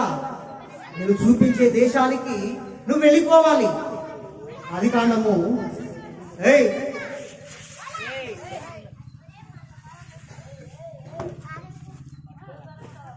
12వ అధ్యాయము 1వ వచనం. ఆదికాండము 12వ అధ్యాయం 1వ వచనంలో ఏమండి, దేవుడు ఒక తండ్రి ఎక్కువగా మన కుటుంబంలో మనము సహజంగా మనం ఆలోచించండి, మన తండ్రి ఎక్కువగా మన కుటుంబంలో ఎవరిని ప్రేమిస్తాడు చెప్పండి? తండ్రికి 10 మంది కుమారులు అనుకోండి, ఆ కుమారులలో ఒక తండ్రి కానీ, ఒక తల్లి కానీ, వాళ్ళ కుమార్తెలు కానీ, కుమారులు కానీ ఎక్కువగా ఎవరిని ఎక్కువగా ప్రేమించాలనుకుంటారు? ఏమండి, వాళ్ళ మాట విని, వాళ్ళ మాటకు లోబడి విధేయత చూపిన వాళ్ళకి కదండి. ఎవరైతే తండ్రి మాట ఎక్కువగా వింటారో వాళ్ళకు ఎక్కువగా ప్రేమ, తండ్రి ప్రేమ వాళ్ళకు అనుగ్రహిస్తపడుతుంది. అంటే తండ్రి ఇష్టపడతాడు వాళ్ళ మీద. ఇది మీకు అర్థమైతే దేవుడు కూడా ఆయన మాట వినే వాళ్ళ మీద దేవుడు ఇష్టం కలిగి ఉంటాడండి. ఎలా వినాలో తెలుసా? ఎలాంటి గుణ లక్షణాలు ఉండాలో తెలుసా? ఒకటి, విశ్వాసము ద్వారా దేవునికి ఇష్టడై ఉంటే, రెండవది అబ్రహాము గారి జీవితం ద్వారా నేర్పుతున్నాడు ఆయన. 12వ అధ్యాయం 1వ వచనం. యెహోవా నీవు లేచి నీ దేశము నుండి, నీ బంధువుల యొద్ద నుండి, నీ తండ్రి ఇంట నుండి బయలుదేరి నేను నీకు చూపించే దేశానికి.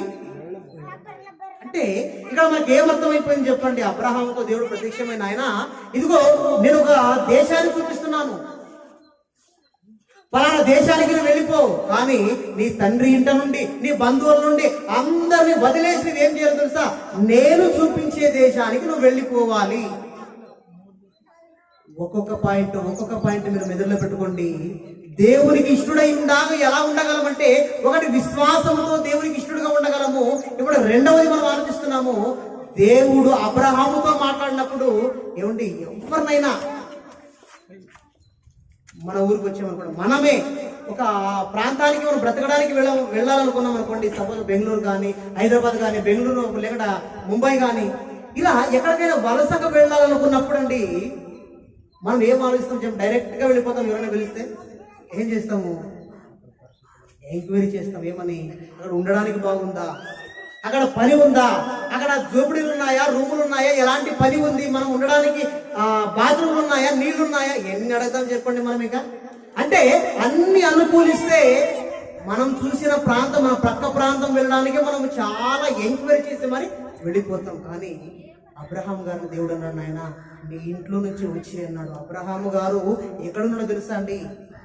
ఒక విగ్రహారాధన చేస్తున్నటువంటి కుటుంబములో ఉన్నాడు. ఎవడు అబ్రహాం గారి తండ్రి ఎవరు చెప్పండి?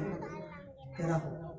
ఆ తెరాహు ఏం చేసేవాడంటే ఆ యూఫ్రటీస్ నది ప్రకారం ఉండే ఆ బంక మట్టితో విగ్రహాలను తయారు చేసుకొని అమ్మి వాటిని పూజించి వాటితో ఆ జీవనాన్ని కొనసాగించేటటువంటి వారే ఈ అబ్రహాము కుటుంబీకులు. ఆ యూఫ్రటీస్ నది ఒడ్డున విగ్రహాలు తయారు చేసుకొని విగ్రహాలను పూజించేవారే ఈ అబ్రహాము తండ్రి, వాళ్ళ తాతలు, ముత్తాతలు. అలాంటి కుటుంబం నుంచి దేవుడు అబ్రహాం పిలిచాడండి. అలాంటప్పుడు అబ్రహాం ఏమన్నా చెప్పండి? ఎక్కడికి నాయన, ఎక్కడికి వెళ్ళాలి? నేను అడగాలి కదా. మొదటి ప్రశ్న ఎక్కడికి వెళ్ళాలి, రెండవది ఎందుకు వెళ్ళాలి, మూడవది అక్కడ ఏం చేయాలి, అక్కడ ఎలా ఉంది పరిస్థితులు, అక్కడ ఏ దేశానికి వెళ్ళాలి, ఏ ఊరికి వెళ్ళాలి అడగాలి కదండి. ఇది అబ్రహాం ఖచ్చితంగా ఏ మనిషి అని అడుగుతాడు. అయ్యా పలానా ఊర్లకు స్వార్థ పోదాం అంటే యా ఊరికయ్యా అంటాం ఖచ్చితంగా, అది అడగవలసిన మాటే. కానీ అబ్రహాం ఎలాంటి వాడు తెలుసా పిల్లారా? కానీ ఎక్కడికి వెళ్ళాలో కూడా తెలియదండి అబ్రహాంకి. అసలు దేవుడు పిలిచాడు కదా, వెళ్ళమన్నాడు కదా, ఆ వెళ్ళమన్న దేవుని మాటను పట్టుకొని ఎక్కడికి వెళ్ళాలో తెలియదు. దేవుడు అసలు ఆ కానాను దేశాన్ని ఇస్తానని చెప్పాడు కానీ ఆ ఊరి పేరు చెప్పలేదు దేవునికి. నేను చూపించి దేశానికి వెళ్ళిపో అని చెప్పాడు కానీ ఆ ఊరి పేరు చెప్పలేడు. అంటప్పుడు అబ్రహాం గారు ఏం చేశారు తెలుసండి? ఆ విగ్రహారాధన చేస్తున్న కుటుంబంలో నుంచి దేవుని కొరకు బయటకు వచ్చేసాడు అబ్రహాం. అబ్రహాం వస్తుంటే అబ్రహాం భార్య ఏం చేసి ఉంటుంది చెప్పండి? అసలు ఎక్కడికి వెళ్తున్నామండి? ఇప్పుడు సపోజ్ అండి మనమే బ్యాగులు సర్దుకుంటే ఇంట్లోన ఎక్కడికి 10 మంది అడుగుతారు కదా మనల్ని. సొంత భార్య అడగదంటారు చెప్పండి? ఖచ్చితంగా అడుగుతుంది. అలాంటిది అబ్రహాం గారిని భార్య ప్రశ్నించినప్పుడు భార్యకు గాని అబ్రహాంతో పాటు తండ్రి గారు కూడా వచ్చేసారు తెరాహు. ఆ తెరాహు గాని ఏం సమాధానం చెప్పాడు చెప్పండి? అబ్రహాం గారు ఏం చెప్పి ఉంటాడు అబ్రహాం గారు సమాధానం వాళ్ళకు? ఒక ఊరు విడవడం అంటే ఆశమాష కాదు ప్రియులారా. ఏమండి ఎన్ని రోజులు ఉండాలి అక్కడ? శాశ్వతంగా ఉండిపోవాలి.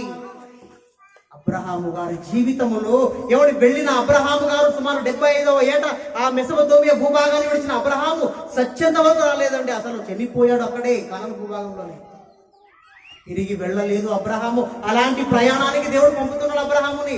కనీసం అడగొచ్చు కదా ఒక్క మాట అయినా. ఒక్క మాట కూడా మాట్లాడలేదు అబ్రహాము. ఎందుకు వెళ్ళాలైనా, ఎక్కడికి వెళ్ళాలైనా, ఎందుకు ఏం చేయాలి, ఎన్ని రోజులు ఉండాలి, ఎన్ని రోజులు తిరిగి రావాలి అని ఒక్క మాట మాట్లాడకుండా మరో మాట మాట్లాడకుండా వెళ్ళిపోయాడంటే దాన్ని ఏమంటారు తెలుసా అండి? చెప్పండి ఏమంటారు దాన్ని? విధేయత. ఒక మనిషిలో విధేయత ఉంటే విధేయత ప్రశ్నించదు. గుర్తించుకోండి, విధేయత మనిషిలో ఉంటే ఆ విధేయత ప్రశ్నించదు. దేవుని ప్రశ్నించాడు అబ్రహాం చెప్పండి? ఏమిటి తాను ఎక్కడికి వెళ్ళాలో తెలియక వెళ్ళిపోయాడో చూద్దాం ఒకసారి. ఎబ్రీ పత్రిక 11వ అధ్యాయము, తొందరగా సమయం అవుతుంది. ఎబ్రీ పత్రిక 11వ అధ్యాయము చదవండి. అక్కడ 8వ వచనం నుంచి. అబ్రహాము పిలువబడినప్పుడు విశ్వాసమును బట్టి ఆ పిలుపునకు లోబడి తాను స్వాస్థ్యముగా పొందనయున్న ప్రదేశమునకు బయలు వెళ్ళెను. మరియు అక్కడికి ఎక్కడికి వెళ్ళవలెను. అది నోట్ చేసుకోండి, చాలా ఇంపార్టెంట్ అండి అది. అబ్రహాము జీవితంలో నిజంగా ఆశ్చర్యమైన సంగతులు ఇవన్నీ కూడా. తాను ఎక్కడికి వెళ్ళవలెనో అది ఎరుగక బయలుదేరేను.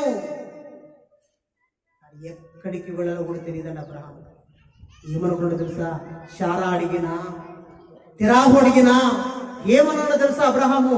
దేవుడే నడిపిస్తాడు, దేవుడే చూపిస్తాడు ఎక్కడికి వెళ్ళాలో. అంటే సమస్తము తన విశ్వాసము, తన విధేయత ఆ సమస్తము దేవాది దేవుని మీద వదిలేశాడు. ఆ దేవుడే నడిపిస్తాడు, ఆ దేవుడే చూపిస్తాడు గారు. అది అండి విధేయత. విధేయత ఎక్కడికి వెళ్ళాలో తెలియకపోయినా ప్రశ్నించలేదండి ఆయన. అదే ఆయన జీవితంలో గొప్ప విషయం. వీళ్ళరా, ఈరోజు దేవుడు నిన్ను పిలిస్తే, దేవుడు నిన్ను కోరుకుంటే, సత్యం నీ దగ్గరికి వస్తే నీ కుటుంబాన్ని, నీ యొక్క బ్రతుకును ఆయనకు అంకితం చేయగలవా? ఇంకొక మాట ఏమో తెలుసా అండి, అబ్రహాం ఎక్కడి నుంచి వచ్చాడని చెప్పాను? విగ్రహారాధన కుటుంబం నుంచి వచ్చాడని చెప్పానే.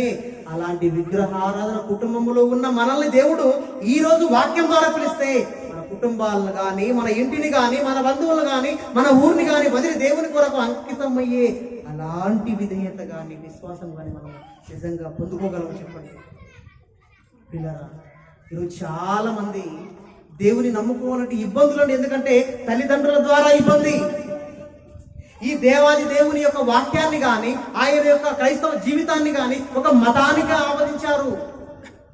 మాది వాళ్ళ దేవుడు అంటున్నారే కానీ ఈ ప్రపంచాన్ని కలిగించిన దేవాది దేవుడు ఒక్కడే రా, ఆయనే సత్యవంతుడు, ఆయనే బైబుల్లో రాయబడిన నిజ దేవుడు అని చెప్పిన దాన్ని అంగీకరించని మనసు ఈరోజు చాలా మందికి. వీళ్ళరా, నిజంగా అండి ఈరోజు ఎందరో దేవుని వాక్యం నమ్ముకోవాలి, తెలుసుకోవాలి, సత్యాన్ని చేపట్టాలి, నీతిగా నిజాయితీగా బ్రతికి అదిగో దేవుడుండే ఆ లోకాన్ని పొందుకోవాలి అని వస్తే వాళ్ళ మీద నిందలు, వాళ్ళ మీద కష్టాలు, వాళ్ళ మీద శ్రమలు. కానీ బైబిల్ ఏం చెప్తుందో తెలుసా? ఖచ్చితంగా శ్రమలు వచ్చినా, ఇబ్బందులు వచ్చినా, ఎంత మనకు హింసలు వచ్చినా, మన ప్రాణం మీద గొంతుకు కత్తి పెట్టినా, నీ విశ్వాసాన్ని, నువ్వు తెలుసుకున్న సత్యాన్ని, ఆ నిజ దేవుణ్ణి వదలకూడదనేది నగ్న సత్యం. ప్రేమ దేవుడు శద్రక్ మేషక్ అభ్యర్థులు తెలుసుకున్నారే. అది ఎందుకు చెప్పాను తెలుసా? వాడు ఆ రోజు తన ప్రాణం మీదకి వచ్చినా కూడా, తన ప్రాణాన్ని అగ్నిలో వేసినా కూడా వాళ్ళ శరీరాలు తీసుకొని వెనకడుగు వేయకుండా దేవుని కోసం వాళ్ళు ప్రాణాలు అర్పించడానికైనా తెగించారు. అలాంటి తెగువను మనము భక్తుల ద్వారా నేర్చుకోవాలి. అలాంటప్పుడే నిలబడగలం. అలాంటప్పుడే ఎన్ని శ్రమలు వచ్చినా పోరాడగలం. అలాంటప్పుడే దేవుని కోసం ఎంతమంది ఎదిరించినా కూడా ఆ ఎదురుకు, ఆ బెదురులకు మనం భయపడము. దేవుని కోసం మనము నిలబడతాం. అంటే ఇప్పుడు ఎందుకు చెప్పారంటే పిల్లారా, అబ్రహాము గారి జీవితంలో ఆయన దేవుని మాటకు లోబడిన విధానం చూడండి ఒకసారి. విధేయత దేవుణ్ణి ప్రశ్నించదు. ఏమండి, అబ్రహాము గారు అసలు నిజంగా ఎందుకు విశ్వాసవీరుడయ్యాడో తెలుసా అండి? విశ్వాసంలో తండ్రి ఎందుకు అయ్యాడో తెలుసా అండి? ఒకటి, ఆయన బయలుదేరమన్నప్పుడే వెళ్ళిపోయాడు. నమ్మకంతో, విశ్వాసంతో, విధేయతతో వెళ్ళిపోయాడు ఆయన. అది ఒకటైతే ఆయన జీవితంలో జరిగింది మరొకటండి. దేవుడు కుమారునిచ్చని చెప్పాను ఇస్సాకుని. ఒకానొక సమయంలో దేవుడు బలి అర్పించినప్పుడు, అడిగినప్పుడు అబ్రహాం ఏమైనా మాట్లాడి చెప్పండి. నీ తండ్రి ఇంట నుంచి రమ్మన్నప్పుడు ఏమి మాట్లాడలేదు ఆయన, వెళ్ళిపోయాడు. ఇస్సాకును బలి ఇవ్వమన్నప్పుడైనా మాట్లాడగలను. దేవా, నీవే ఇచ్చావు కదా, నీవు ఎందుకు అడుగుతున్నావు? అసలు నాకు ఇవ్వడం ఎందుకు, నువ్వు అడగడం ఎందుకు, అసలు ఎందుకు అర్పించాలి ఇస్సాకుని? ఒక్కగానొక కుమారుడు కదా, వారసులే లేరు కదా అని దేవుని ప్రశ్నించవచ్చు కదండి అబ్రహాం గారు.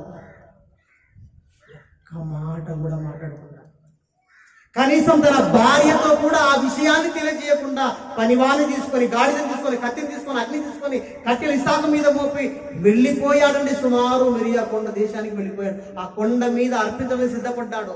ఏమంటే విధేయత ప్రశ్నించదా? విధేయత దేవుని ప్రశ్నించదా? దేవుని మాటకు అంతగా లోపడుతుందా? నిజంగా విధేయత మనలో ఉంటే దేవుడు చెప్పిన దానికి లోపడడమే విధేయత. దేవునికి ఇష్టడుగా ఉండాలంటే ఆయన చెప్పిన దానికి మనం లోపడాలి, విధేయత చూపించాలి, ప్రశ్నించకూడదు. ఎలా బ్రతకాలని ఆయన దేవుని నీకోని బ్రతకాలంటే పాపం చేయకూడదు అంటావు, మొహం చూడకూడదు అంటావు, ఎక్కువ సంపాదించకూడదు అంటావు, ఈ లోకంలో ఏం లేదంటావు, యాత్రికుల పరదేశాలు అంటావు. మరి ఎలా బ్రతకాలి మిమ్మల్ని మనము ప్రశ్నిస్తున్నాం దేవుని ఈరోజు. అది దేవుడు చెప్పిన మాటకు ఎదురు తిప్పకుండా ఆయన బలివ్వడానికైనా సిద్ధపడ్డాడండి అబ్రహాం. అది విధేయత అంటారు. దాన్ని ఏమంటారు చెప్పండి? విధేయత ప్రశ్నిస్తుందా? చెప్పండి, ప్రశ్నిస్తుందా? లోబడేది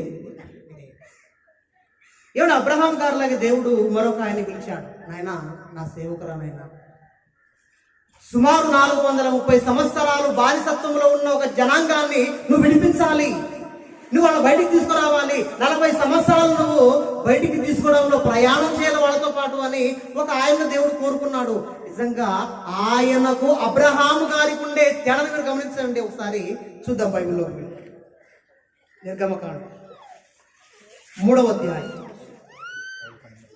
బాగా జాగ్రత్తగా గమనించాలి. అబ్రహాముకు ఉండే విధేయత ఎలాంటిదో ఎవడు మనం గమనించాలి. దేవుడు ఇక్కడ ఒక మోషేని ఎన్నుకుంటున్నాడు. ఆయన్ని ఎన్నుకుంటున్నప్పుడు ఆయన మాటల్లో ఉన్నటువంటి ఆన్సర్ ఏదో మనం చూడాలి.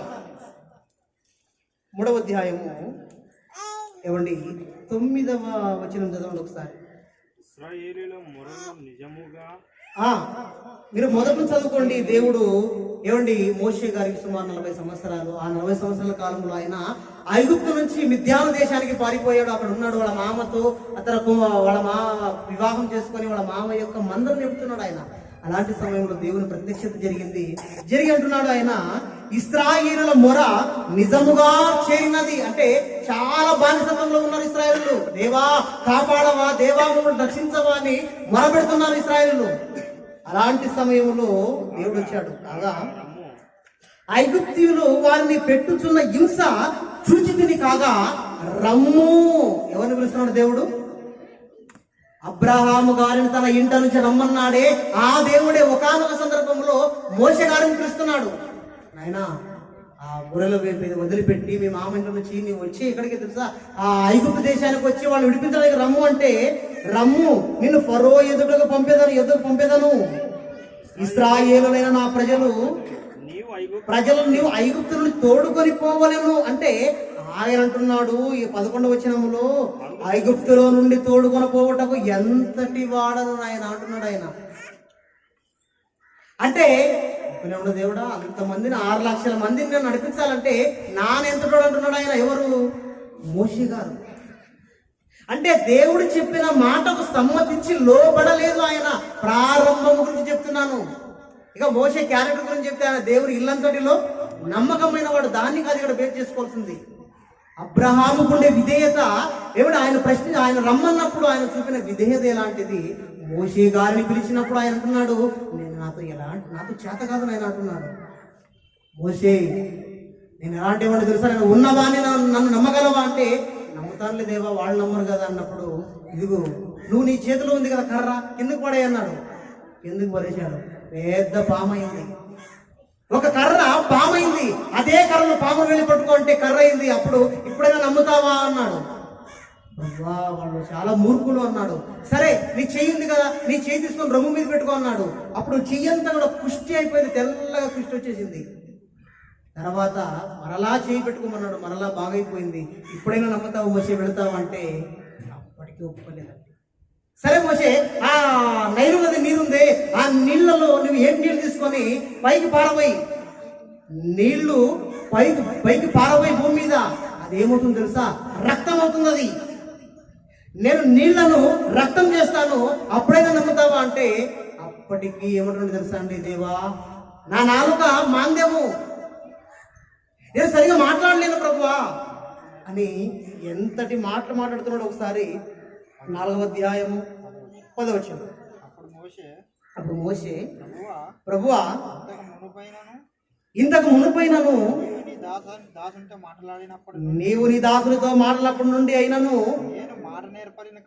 నేను మాట బాగా మాట్లాడేవాడు కాదు. నన్ను మాట్లాడితే తొదలు రావచ్చు, నేను మాట్లాడితే క్లారిటీ లేకపోవచ్చు ప్రభువా అంటున్నాడు ఆయన. నేను నోటి మాంద్యమును నాలుక మాంద్యము గలవాడు, నా నాలుక చాలా మంది ప్రభువా, క్లారిటీ లేదు ప్రభువా అంటున్నాడు ఆయన.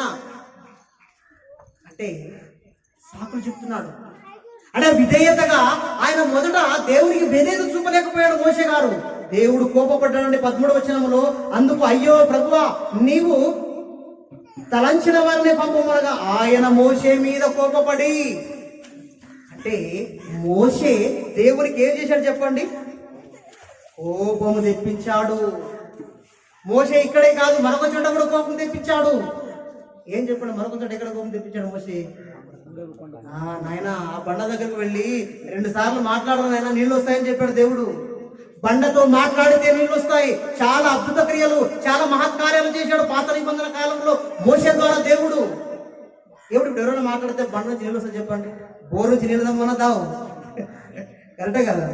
బోరు నుంచి నీళ్ళు దమ్మరావు, అలాంటి బండ నుంచి నీళ్ళు రావడం అంటే మాట్లాడమంటే మోషే గారు ఆవేశం వల్ల మోషే గారు బాగా ఎమోషనల్ గా ఫీల్ అయిపోయి ఇశ్రాయేలు మీద అరుస్తూ ద్రోహులారా అది ఇది అని వెళ్ళి బండను 2 సార్లు కొట్టాడండి. అంటే దేవుని మాటకు విధేయత చూపలేకపోయాడు మోషే, దేవుని మాటకు లోపడలేకపోయాడు మోషే, పాటించలేకపోయాడు మోషే. అలాంటి సమయంలో దేవుడేమో తెలుసా, నాయన నీవు నా మాట వినలేదు గనక వాగ్దానం చేస్తున్న ఆ దేశానికి నిన్ను పోనివ్వనన్నాడంతే. విధేయత అండి, విధేయత అంటే మనిషి జీవితంలో దేవునికి ఇష్టడుగా ఉండాలి అంటే ఒకటి కావాల్సింది ఏంటో తెలుసా ప్రియులారా, విధేయత కలిగి ఉండడం. ఆ విధేయత అబ్రహాములో ఉన్నందుకు అబ్రహాముకు దేవుడిచ్చిన మంచి బిరుదు ఏంటో తెలుసా అండి, ఆదికాండం 18వ అధ్యాయం 18వ వచనం. దేవుని ఎడల విధేయత కలిగి అబ్రహాము గారు చూపినప్పుడు దేవుడు ఆయనకి ఇచ్చిన బిరుదు ఏంటంటే తెలుసా అండి, ఒకసారి చదువుకోండి.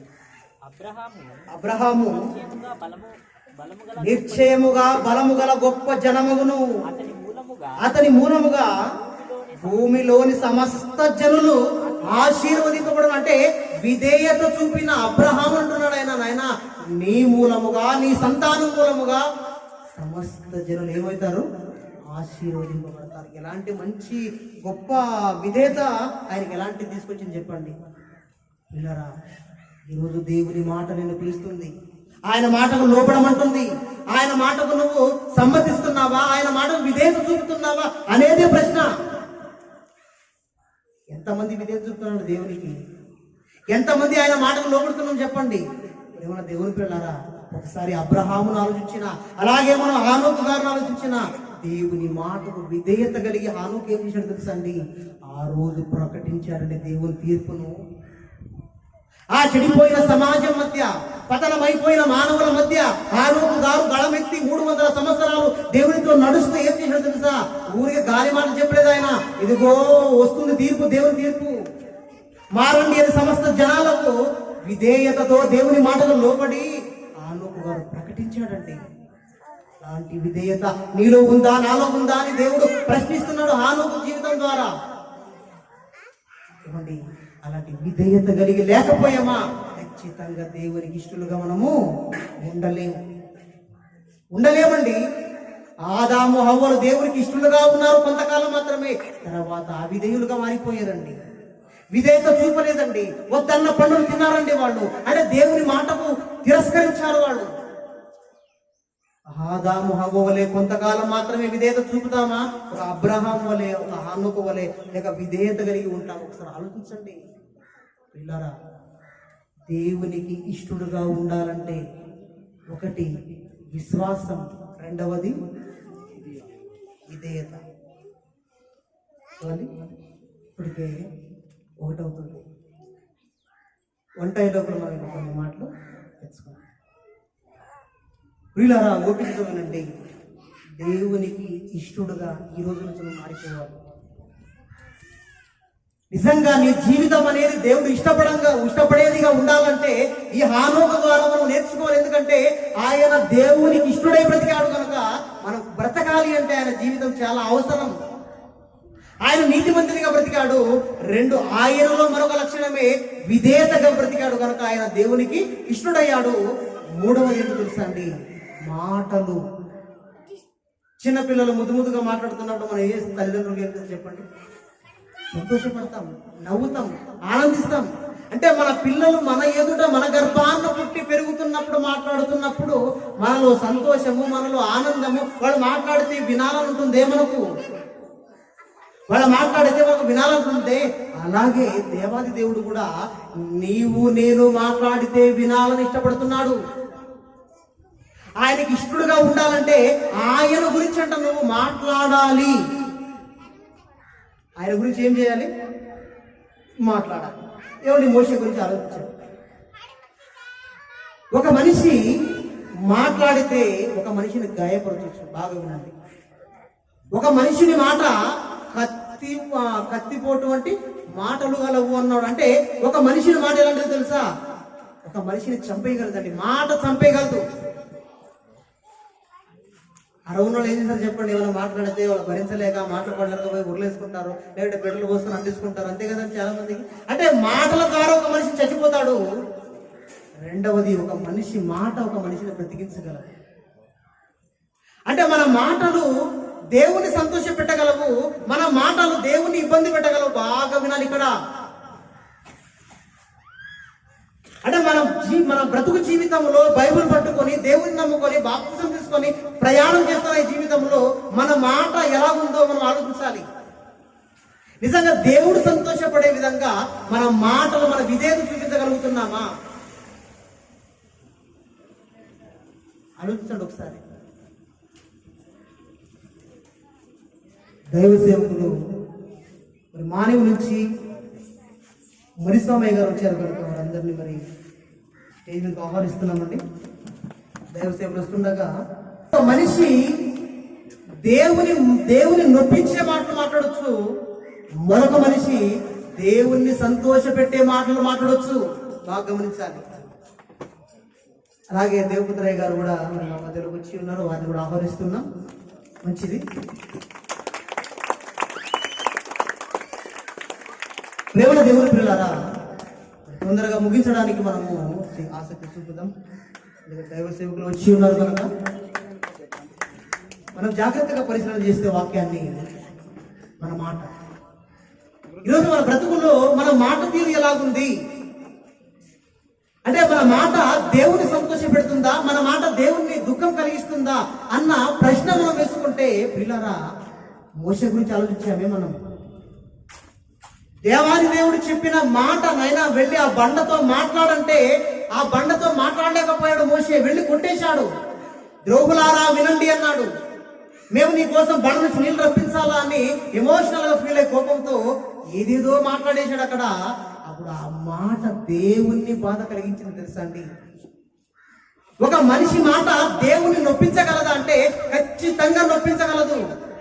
ఒక మనిషి దేవుని సంతోషపరచగలదా అంటే ఖచ్చితంగా సంతోషపరచగలడు. మోషే మాట ద్వారా దేవుడు ఏమో తెలుసా. ఒకసారి ఆ సందర్భాన్ని సంఖ్యాకాండము చూద్దామని. 20వ అధ్యాయము 10వ వచనం. సంఖ్యాకాండం 20వ అధ్యాయము 10వ వచనం. తరువాత మోషే అహరోనును ఆ బండ ఎదుట పోగు చేసినప్పుడు అతడు వారితో నీ కొరకు నీళ్లు రప్పించవలనా అనెను. అప్పుడు మోషే తన చెయ్యి ఎత్తి 2 మారులట తన కర్రతో ఆ బండను కొట్టగా నీళ్లు సమృద్ధిగా ప్రవేశించెను, సమాజమును పశువులను త్రాగెను. అప్పుడండి దేవుడు మాట్లాడుతున్నాడు. బాగా దేవుని మాటకు విధేయత చూపకపోవడంతో ఆయన మాట్లాడిన మాట దేవుడు ఏం మాట్లాడుతున్నాడు దానికి. అప్పుడు యెహోవా మోషే అహరోనులతో, మీరు ఇశ్రాయేలుల కనుల ఎదుట నా పరిశుద్ధతను సన్మానించినట్లు నన్ను నమ్ముకొనకపోతిరి. నాయనా, మీరు నన్ను బాధ పెట్టారు. నా మహిమార్థమై బండతో మాట్లాడమంటే మేము రప్పించాలా అని మిమ్మల్ని మీరు అంటే మోషే కాని మాట పలికాడు దేవుని ఎదుట, ఇశ్రాయేలు ప్రజల ఎదుట. అంటే మోషే మాట ఏం చేసింది చెప్పండి, దేవుణ్ణి బాధపరిచింది. అందుకోసం బైబిల్లో కొన్ని మాటలు చూద్దామండి. మన మాటల కొరకు దేవుడు ఏం రాయించాడో కొన్ని మాటలు త్వరగా మనం చదువుకుందాం. సామెతల గ్రంథం 15వ అధ్యాయం మొదటి వచ్చిన మృదువైన మాట క్రోధమును చల్లార్చును. ఏమండి, మంచి మాట అండి, మృదువైన మాట ఒక మనిషిని దగ్గర తీసుకోగలదట. మన మాటతో ఒకడు దూరం అయిపోగలడు, మన మాటతో ఒకరు దగ్గర అవ్వగలరు. బాగా గమనించాలి మీరు. మన మాట ఈరోజు క్రైస్తవురాలుగా మన మాటలు ఎలాగున్నా చెప్పండి. కుటుంబంలో కానీ, సంఘంలో కానీ, సమాజంలో కానీ మన మాటలు ఏం మాట్లాడుతున్నాం, మనము మన నోటి ద్వారా ఏం మాట్లాడుతున్నాం. మోషేలాగా కాని మాట పలికి దేవుణ్ణి హృదయాన్ని నొప్పించే ఏ విధంగా ఉన్నాయి చెప్పండి మన మాటలు. మృదువైన మాట క్రోధాన్ని చల్లార్చును. మరొక మాట చూద్దామండి. కొలస్సీ పత్రిక 4వ అధ్యాయము 6వ వచనం. దేవుడు మన మాటలు ఎలాగుండాలో దేవుడు కోరుకున్నాడో చూద్దాం ఒకసారి. 4:6. సహోదరులారా, తీర్పును చూచి ఆ, లేఖనముల యందు లేఖనముల యందు ప్రతి మనుష్యునికి ఆ, ఎలాగూ ప్రత్యుత్తరం ఇవ్వలేను ఎలాగు ప్రత్యుత్తరం ఇవ్వాలనో తెలుసుకొనుటకై మీ సంభాషణ మీరు మాట్లాడే సంభాషణ ఉప్పు వేసినట్లు ఎల్లప్పుడూ రుచిగాను ఉపాసహితముగాను ఉండడం వల్ల, అంటే నీ మాట ఎలా ఉండాలంటే, ఏమండి ఉప్పు అంటదంట, వంట చేసేటప్పుడు కదండి, సాంబార్ అయినా కాయగూర అన్నా, నీవు కాయగూర అక్కడ పసుపు కారం అన్ని వేస్తుడి నన్ను వేస్తుడు అంటదంట. ఎవరు? పెద్దలు అంటారన్నమాట. అంటే నువ్వు ఎన్ని వేసినా కూడా రుచికి సరిపడే ఉప్పు వేయకపోతే అది టేస్ట్గా రాదు. ఇది మీకు అర్థమైపోతే మన సంభాషణ, మన మాటలు, మనము ప్రవర్తించే తీరు ఎలాగుండాలట అండి? ఉప్పు వేసినట్లు ఉండాలట మన సంభాషణ. రుచికరమైనదిగా ఉండాలట, ఒక మనిషిని మార్చేదిగా ఉండాలట. ఇప్పుడు ఎన్నిసార్లు చెప్పండి, దైవజనుల పొలాలతో వస్తే కొట్లాట్లు, ఎక్కడ లేకున్నారు అక్కడ లేస్తుంటుంది, కుటుంబంలో గొడవలు, పక్కింటికి ఎదురింటికి పోర్లు. అంటే ఇలాంటి మాటల ద్వారా దేవునికి ఇష్టలుగా నువ్వు ఉండగలవా అంటే నిజంగా దేవునికి ఇష్టలుగా ఉండలేమండి. మన మాట మృదువుగా ఉండవాలన్నాడు, ఉప్పు వేసినట్లు ఉండాలన్నాడు, ఇంకా నీ నోట్లో ఏమండి బూతులు రాకూడదు. ఎన్నో విషయాలు దేవుడు ఆ మాట గురించి చెప్పాడు. పిల్లారా, నీ నోట్లో ఏం రావాలో తెలుసా? హానోకు దేవునికి ఇష్టడు ఎలాగయ్యాడో తెలుసా? కేవలము విశ్వాసము లేక విధేయత మాత్రమే కాదండి, ఆయన నోటితో, ఆయన వాక్కుతో అనేక జనులకు ప్రకటించి నిజంగా ఆయన నోట్లో మృదువైన మాటలు వచ్చాయి. ఆయన నోటి ద్వారా ఎన్నో విషయాలు మాట్లాడాడు హానోకు గారు. ఇది మీకు అర్థమైతే మృదువైన మాట క్రోధమును చల్లార్చును. క్రోధాన్ని చల్లార్చు. దేవునికి ఉండే ఆ మనస్సు అండి, మృదువుగా మాట్లాడము, ఒక మనిషిని దగ్గర చేసుకోవడము, ఉప్పు వేసినట్టు నీ సంభాషణ ఉండాలని దేవుడు కోరుకున్నాడు. ఆ రోజు హానోకు గారు చేసింది కూడా అదే. ఏం చేశాడు హానోకు గారు చెప్పండి? ప్రవచించాడండి, ప్రవచించాడు. ఆయన ఒక ప్రవక్తగా తన బాధ్యత తీసుకొని సుమారు 300 సంవత్సరాలండి ఆ జనుల మధ్య ప్రవచించాడు. అంటే ఆయన సంభాషణ దేవునికి ఇష్టమైంది కనుక ఆయన దేవునికి ఇష్టడుగా ఉన్నాడు. చివరిగా మనం తీసుకోవలసిన లక్షణం, మనలో ఉండవలసిన ప్రాముఖ్యమైన గుణం, చివరిగా ఒక మాట తీసుకొని మనము ఆ ఒక మన సబ్జెక్ట్ని తెలుసుకున్నది చూద్దామండి. మన సంభాషణ గురించి మనము ఇంతవరకు మనం ఆలోచించాం. ఇకపోతే దేవాది దేవునికి ఉండే లక్షణం ఎలాంటిదో తెలుసా అండి? దేవుడు ఆ ఇశ్రాయేలు జనాంగములో మోషే గారి ద్వారా ఏం మాట్లాడుతున్నారంటే, నాయన గ్రంథములు రాయి, ఆ ప్రజలకు ప్రకటించు. ఏమన్నాడు తెలుసా? నేను పరిశుద్ధుని కనుక మీరు ఎలాగున్నారట? మీరును పరిశుద్ధులై ఉండండి. రాయినైనా లేకమన్నాడు. ఒకసారి చూద్దామండి ఎక్కడ దేవుడు మాట్లాడాడో, ఎక్కడ రాయించాడో అని ఒకసారి చూస్తే లేవియా కాండం 11వ అధ్యాయం. లేవియా కాండము ఒక మనిషి దేవునికి ఇష్టడుగా ఎలా జీవించగలడో చివరిగా మనము ఈ యొక్క పరిశుద్ధతల గురించి దేవుడు ఏం మాట్లాడుతున్నాడో చదువుకొని ముగించుకున్నామని. 11వ అధ్యాయం 44వ వచనం. నేను మీ దేవుడనైన యెహోవాను, నేను మీ దేవుడనైన యెహోవాను. నేను ఎలాంటి వాడు తెలుసా? మొదట దేవునికి ఉండే లక్షణం ఏంటో తెలుసా అండి? పరిశుద్ధత. దేవుడు అనగానే ఆయన ఆత్మ, దేవుడు అనగానే ఆయన పరిశుద్ధుడు. అంటే నేను పరిశుద్ధుని కనుక మీరును పరిశుద్ధులై ఉండునట్లు అంటున్నాడు. అంటే ఆ దేవునికి ఉండే లక్షణం పరిశుద్ధత. దేవుడు ఎలా ఉన్నాడు చెప్పండి? ఇప్పుడు పరిశుద్ధుడై ఉన్నాడు. ఆ పరిశుద్ధుడైన దేవుడు మోషే గారి ద్వారా ఏం చెప్తున్నాడు? మీరును పరిశుద్ధులై ఉండాలి నాయన అన్నాడు. అంటే నేను పరిశుద్ధుల్ని, ఆ పరిశుద్ధత నాలో ఉండడమే కాదు, నా పిల్లలైన మీలో కూడా ఉండాలి అని దేవుడు కోరుకుంటున్నాడు. ఇది మీకు అర్థమైతే దేవుడు పరిశుద్ధత గురించి ఎంత పిచ్చెక్కో తెలుసా అండి? ఎప్పుడు కూడా దేవునికి వినిపించే పదం ఏంటో చెవుల్లో, దేవుని యొక్క చెవుల్లో అనునిత్యము వినబడే మాట ఏంటో తెలుసా? పరిశుద్ధుడు పరిశుద్ధుడు పరిశుద్ధుడు అని సకల దేవదూతలండి పరలోకములో నిత్యము రేయింబగళ్ళు ఆయనను పొగడాలి, కొనియాడాలి. ఏమని? పరిశుద్ధుడు పరిశుద్ధుడు. అంత పిచ్చండి దేవునికి పరిశుద్ధత అంటే. ఎవడు అలాంటి పరిశుద్ధత కలిగినటువంటి ఆ పరమ పవిత్రుడైన కన్న తండ్రి మనల్ని అంటున్నాడు, నాయన మీరును పరిశుద్ధులుగా ఉండండి, మీరును పాపము లేని వారుగా ఉండండి. ఏమంటే ఒక మనిషిగా సాధ్యం అంటారు చెప్పండి పరిశుద్ధత కలిగి జీవించడం? దేవుడు పరిశుద్ధుడైనప్పుడు, దేవుడు మానవునికి చెప్పేటప్పుడు ఎవడు అది సాధ్యమైతే చెబుతాడా, సాధ్యం కాకపోతే చెప్తాడు చెప్పండి? దేవుడు ఒక మాట మాట్లాడు అంటే ఆయన మాటల్లో సత్యం ఉంది, నిజం ఉంది, అది ఖచ్చితం. అది ఆయన అబద్ధం మాట్లాడు.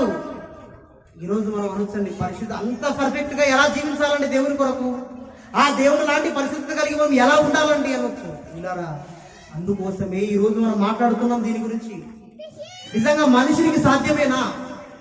దేవుడు అన్నాడు, నాయన ఈ లోక మాలిన్యము, యాకోబు పత్రిక 1వ అధ్యాయము చదువుకుందామండి ఒక మాట. మన గురించి, మన పరిశుద్ధత గురించి ఆయన మాట్లాడుతూ, పరిశుద్ధంగా ఉండాలి అంటే ఏం చేయాలో ఒక మాట దేవుడికి నేర్పిస్తున్నాడు. యాకోబు పత్రిక 1వ అధ్యాయము 27వ వచనం. తండ్రి అయిన దేవుని ఎదుట పవిత్రమును నిష్కళంకమైన భక్తి ఏదనగా దిక్కులేని పిల్లలను, విధవరాండ్రను వారి ఇబ్బందుల్లో పరామర్శించుటయు. బాగా వినాలి, ఇహలోక మాలిన్యము తన అంటకుండా తన్ను తాను కాపాడుకొనుట పరిశుద్ధత. ఏమిటి మనం ఎక్కడ నివసిస్తున్నామంటే, హానోకు గారి కాలంలో ఎలాగైతే పాపముతో సమాజం చెడిపోయిందో, మానవ వ్యవస్థ అంతా కూడా పాడైపోయిందో, ఈరోజు మనం ఉంటున్న సమాజం ఎలాంటిదో తెలుసా? ఈ లోకము పాపపు లోకం అనడంలో తప్పులేదు, ఈ లోకము దుష్ట సమాజముగా మారిపోయడంలో తప్పులేదు. అలాంటి పాపల మధ్య మనం ఉన్నాం ఇప్పుడు. దేవుడు అన్నాడు, ఆయన ఈ పాపపు లోకములో పాపుల మధ్య ఉంటున్న నీవు ఆ మాలిన్యాన్ని నువ్వు అంటకుండా నువ్వు బ్రతకాలి, కాపాడుకోవాలి అన్నాడు.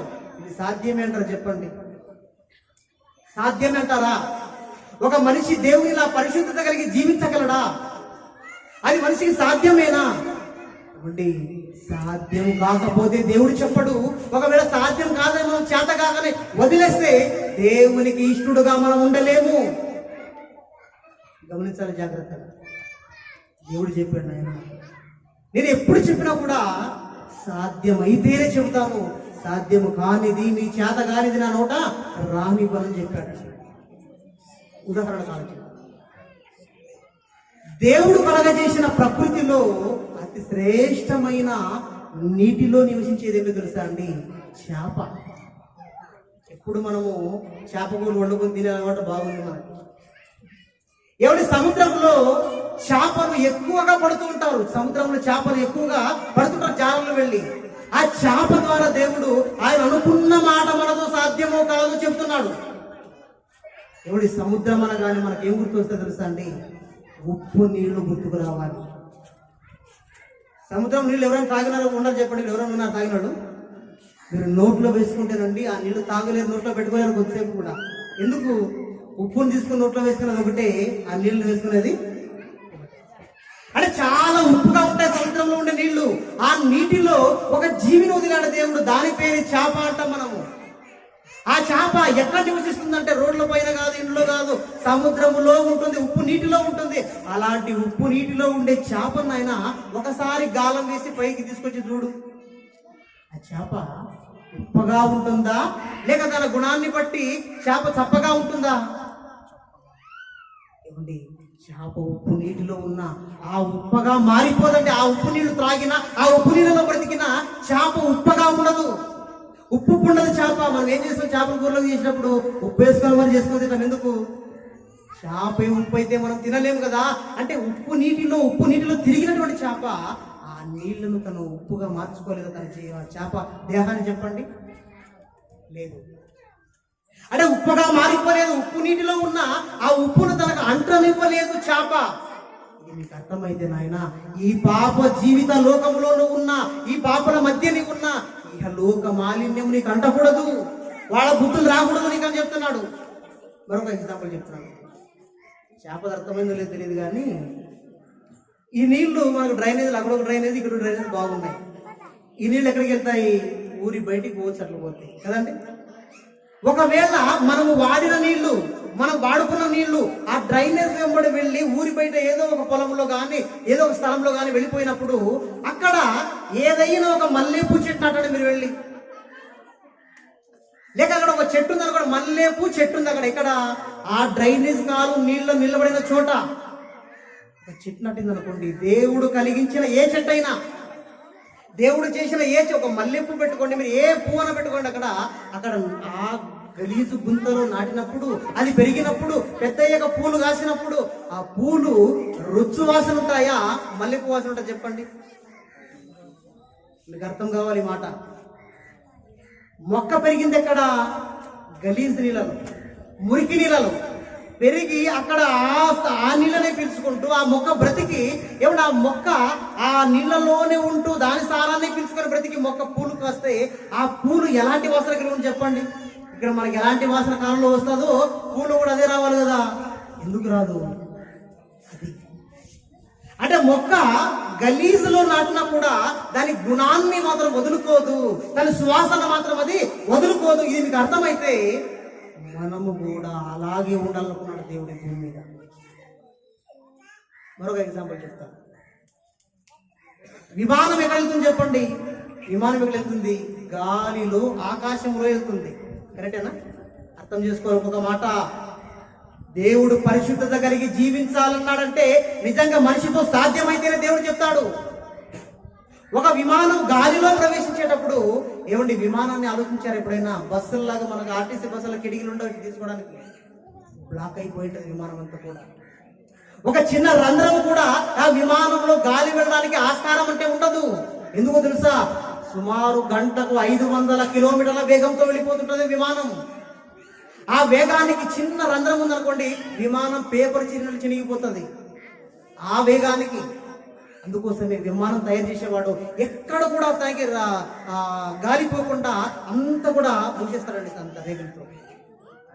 అంటే ఒక విమానం గాలిలో వెళుతున్నా దానిలోనికి ఏమి రాదు? గాలి రాదు. సాధ్యమేనా? సాధ్యమే. అది మనిషి చేసిన టెక్నాలజీతో మనం మాట్లాడుతున్నాం ఈరోజు. మనిషి చేసిన ఒక వస్తువే ఆకాశంలో గాలిలో వెళుతూ ఆ గాలిని పీల్చుకోకుండా, అంటే గాలి లోపలికి రాకుండా గాలిలో దూసుకెళ్తుంది. అంటే ఇది మీకు అర్థమైతే నాయన, ఒక విమానం గాలిలో వెళ్ళినా గాలి లోపలికి రాదే. పాప జీవితములో ఈ పాప లోకుల మధ్య ఈ ప్రయాణం చేస్తున్నప్పుడు వారి అలవాట్లు, వాళ్ళ పాప జీవితం ఈలోకి రాకూడదు. విమానం అయితే అర్థమైందో లేదో మనకు తెలియదు, కానీ మనందరికీ ఓడ తెలుసు కదండి. రోడ్ల మీద నడుస్తుందా ఓడ? నీళ్ళలో ప్రయాణం చేస్తుందా? నీళ్లలో నడుస్తుంది. ఏమండి, ఒక ఓడ నీళ్లలో ప్రయాణం చేసేటప్పుడు ఓడలోకి నీళ్ళు వస్తాయా, నీళ్ళు రావా? చెప్పండి. నీళ్ళు వస్తే ఓడ ఏమవుతుంది? మునిగిపోతుంది, సముద్రంలోకి వెళ్ళిపోతుంది. అంటే ఒక ఓడ నీళ్లలో ప్రయాణం చేసినా కూడా ఆ ఓడలోనికి ఏం రాకూడదు? నీళ్ళ రాకుండా ప్రయాణం చేయాలి ఓడ. అంటే నీళ్లలో దూసుకొని వెళ్ళిపోతున్నా అలలు ఎంత వచ్చినా ఆ నీళ్లు లోపలికి రానివ్వకుండా ఏం చేస్తారు? దాన్ని తయారు చేసేవాళ్ళు అంతా కూడా బ్యాన్ చేసేస్తారండి. అంటే ఓడ నీళ్లలో వెళుతున్నా నీళ్లు లోపలికి రాకుండా ఎలాగైతే ప్రయాణిస్తుందో, క్రైస్తవ జీవితము కూడా పాపల మధ్య, ఈ భయంకరమైన దుష్ట సమాజం మధ్య బ్రతుకుతున్న మీ గుణాలు, మీ లక్షణాలు, మీ సుగుణాలు ఎలా ఉండాలో తెలుసా? నీతిగా, నిజాయితీగా, పరిశుద్ధత కలిగి జీవించాలన్నాడు దేవుడు. నాయన, నేను పరిశుద్ధుని కనుక మీరేం చేయాలి? మీరును పరిశుద్ధులు కలిగి ఉండాలి. నిజంగా మనుషులకు సాధ్యమేనా? బైబుల్లో పాపము లేని వ్యక్తులు, పాపం చేయని వ్యక్తులు, అలాంటి ఈ పాపల మధ్య నివసించిన ఆ పాపాన్ని అసహించుకున్న వ్యక్తులు ఎవరైనా కనబడతారా? మనం చెప్పండి, ఎవరున్నారు చెప్పండి అలాంటి వారు? పిల్లరా, బెస్ట్ ఎగ్జాంపుల్ నాకు యోసేపు గారు కనబడతారు. ఎవరు కనబడతారండి? యోసేపు గారు.